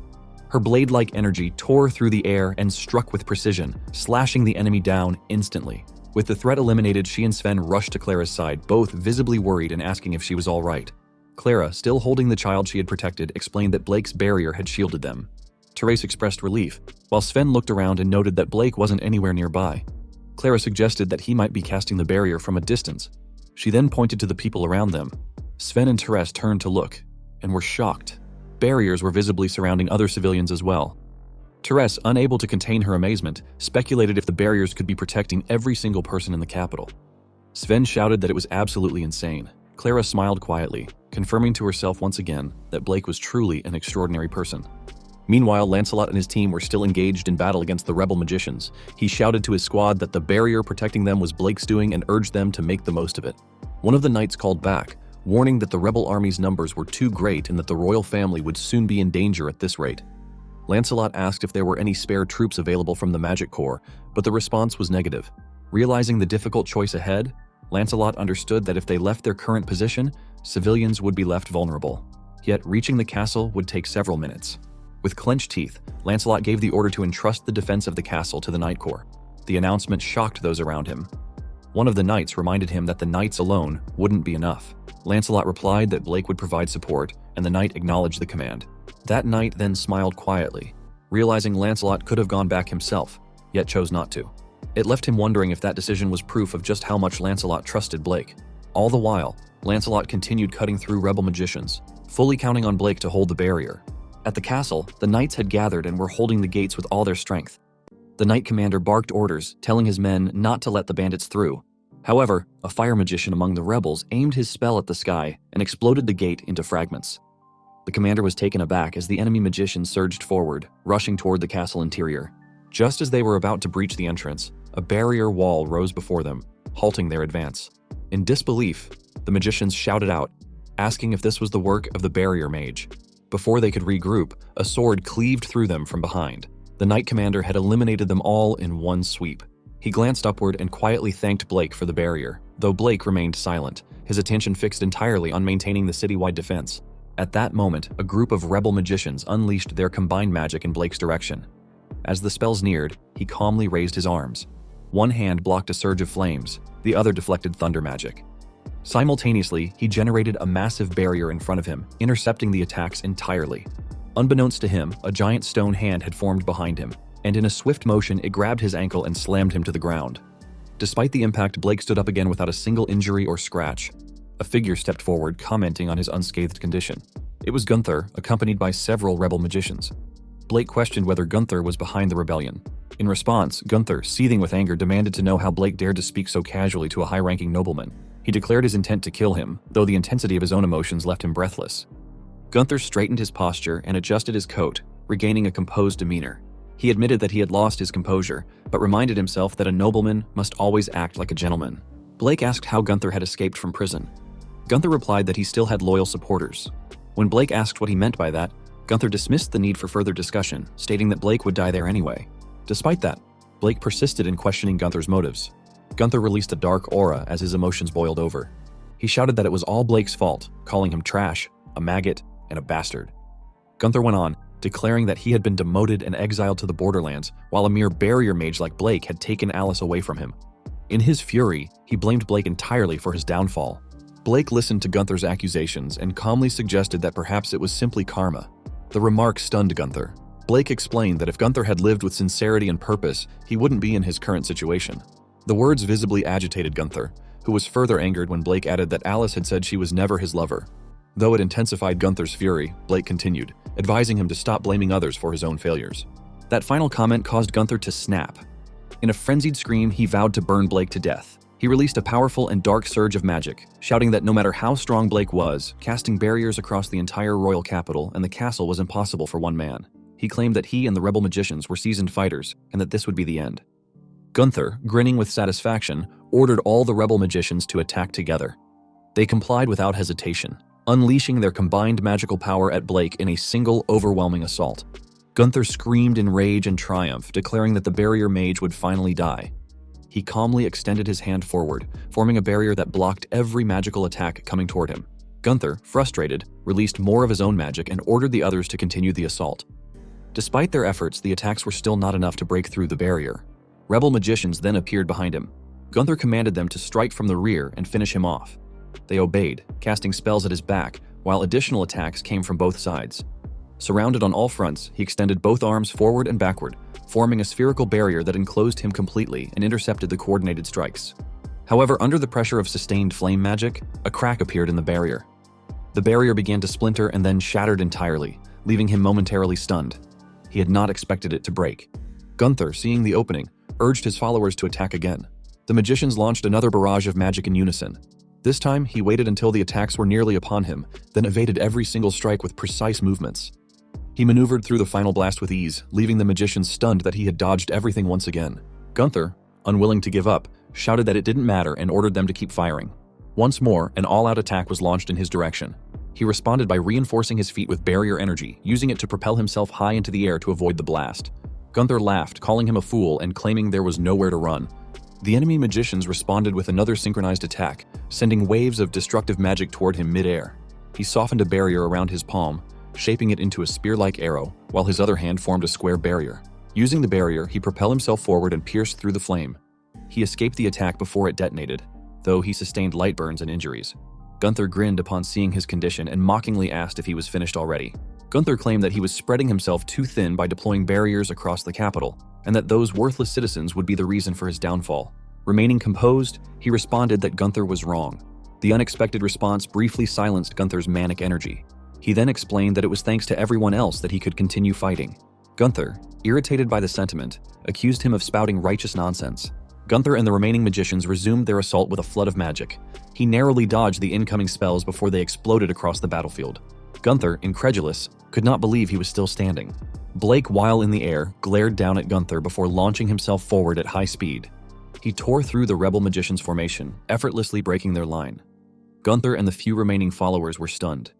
One of the rebels behind Gunther collapsed suddenly, causing Gunther to whirl around in panic, demanding to know what had just happened. Blake calmly explained that it was a mobile barrier technique, then elaborated that barrier magic had many variations: offensive, defensive, and even healing.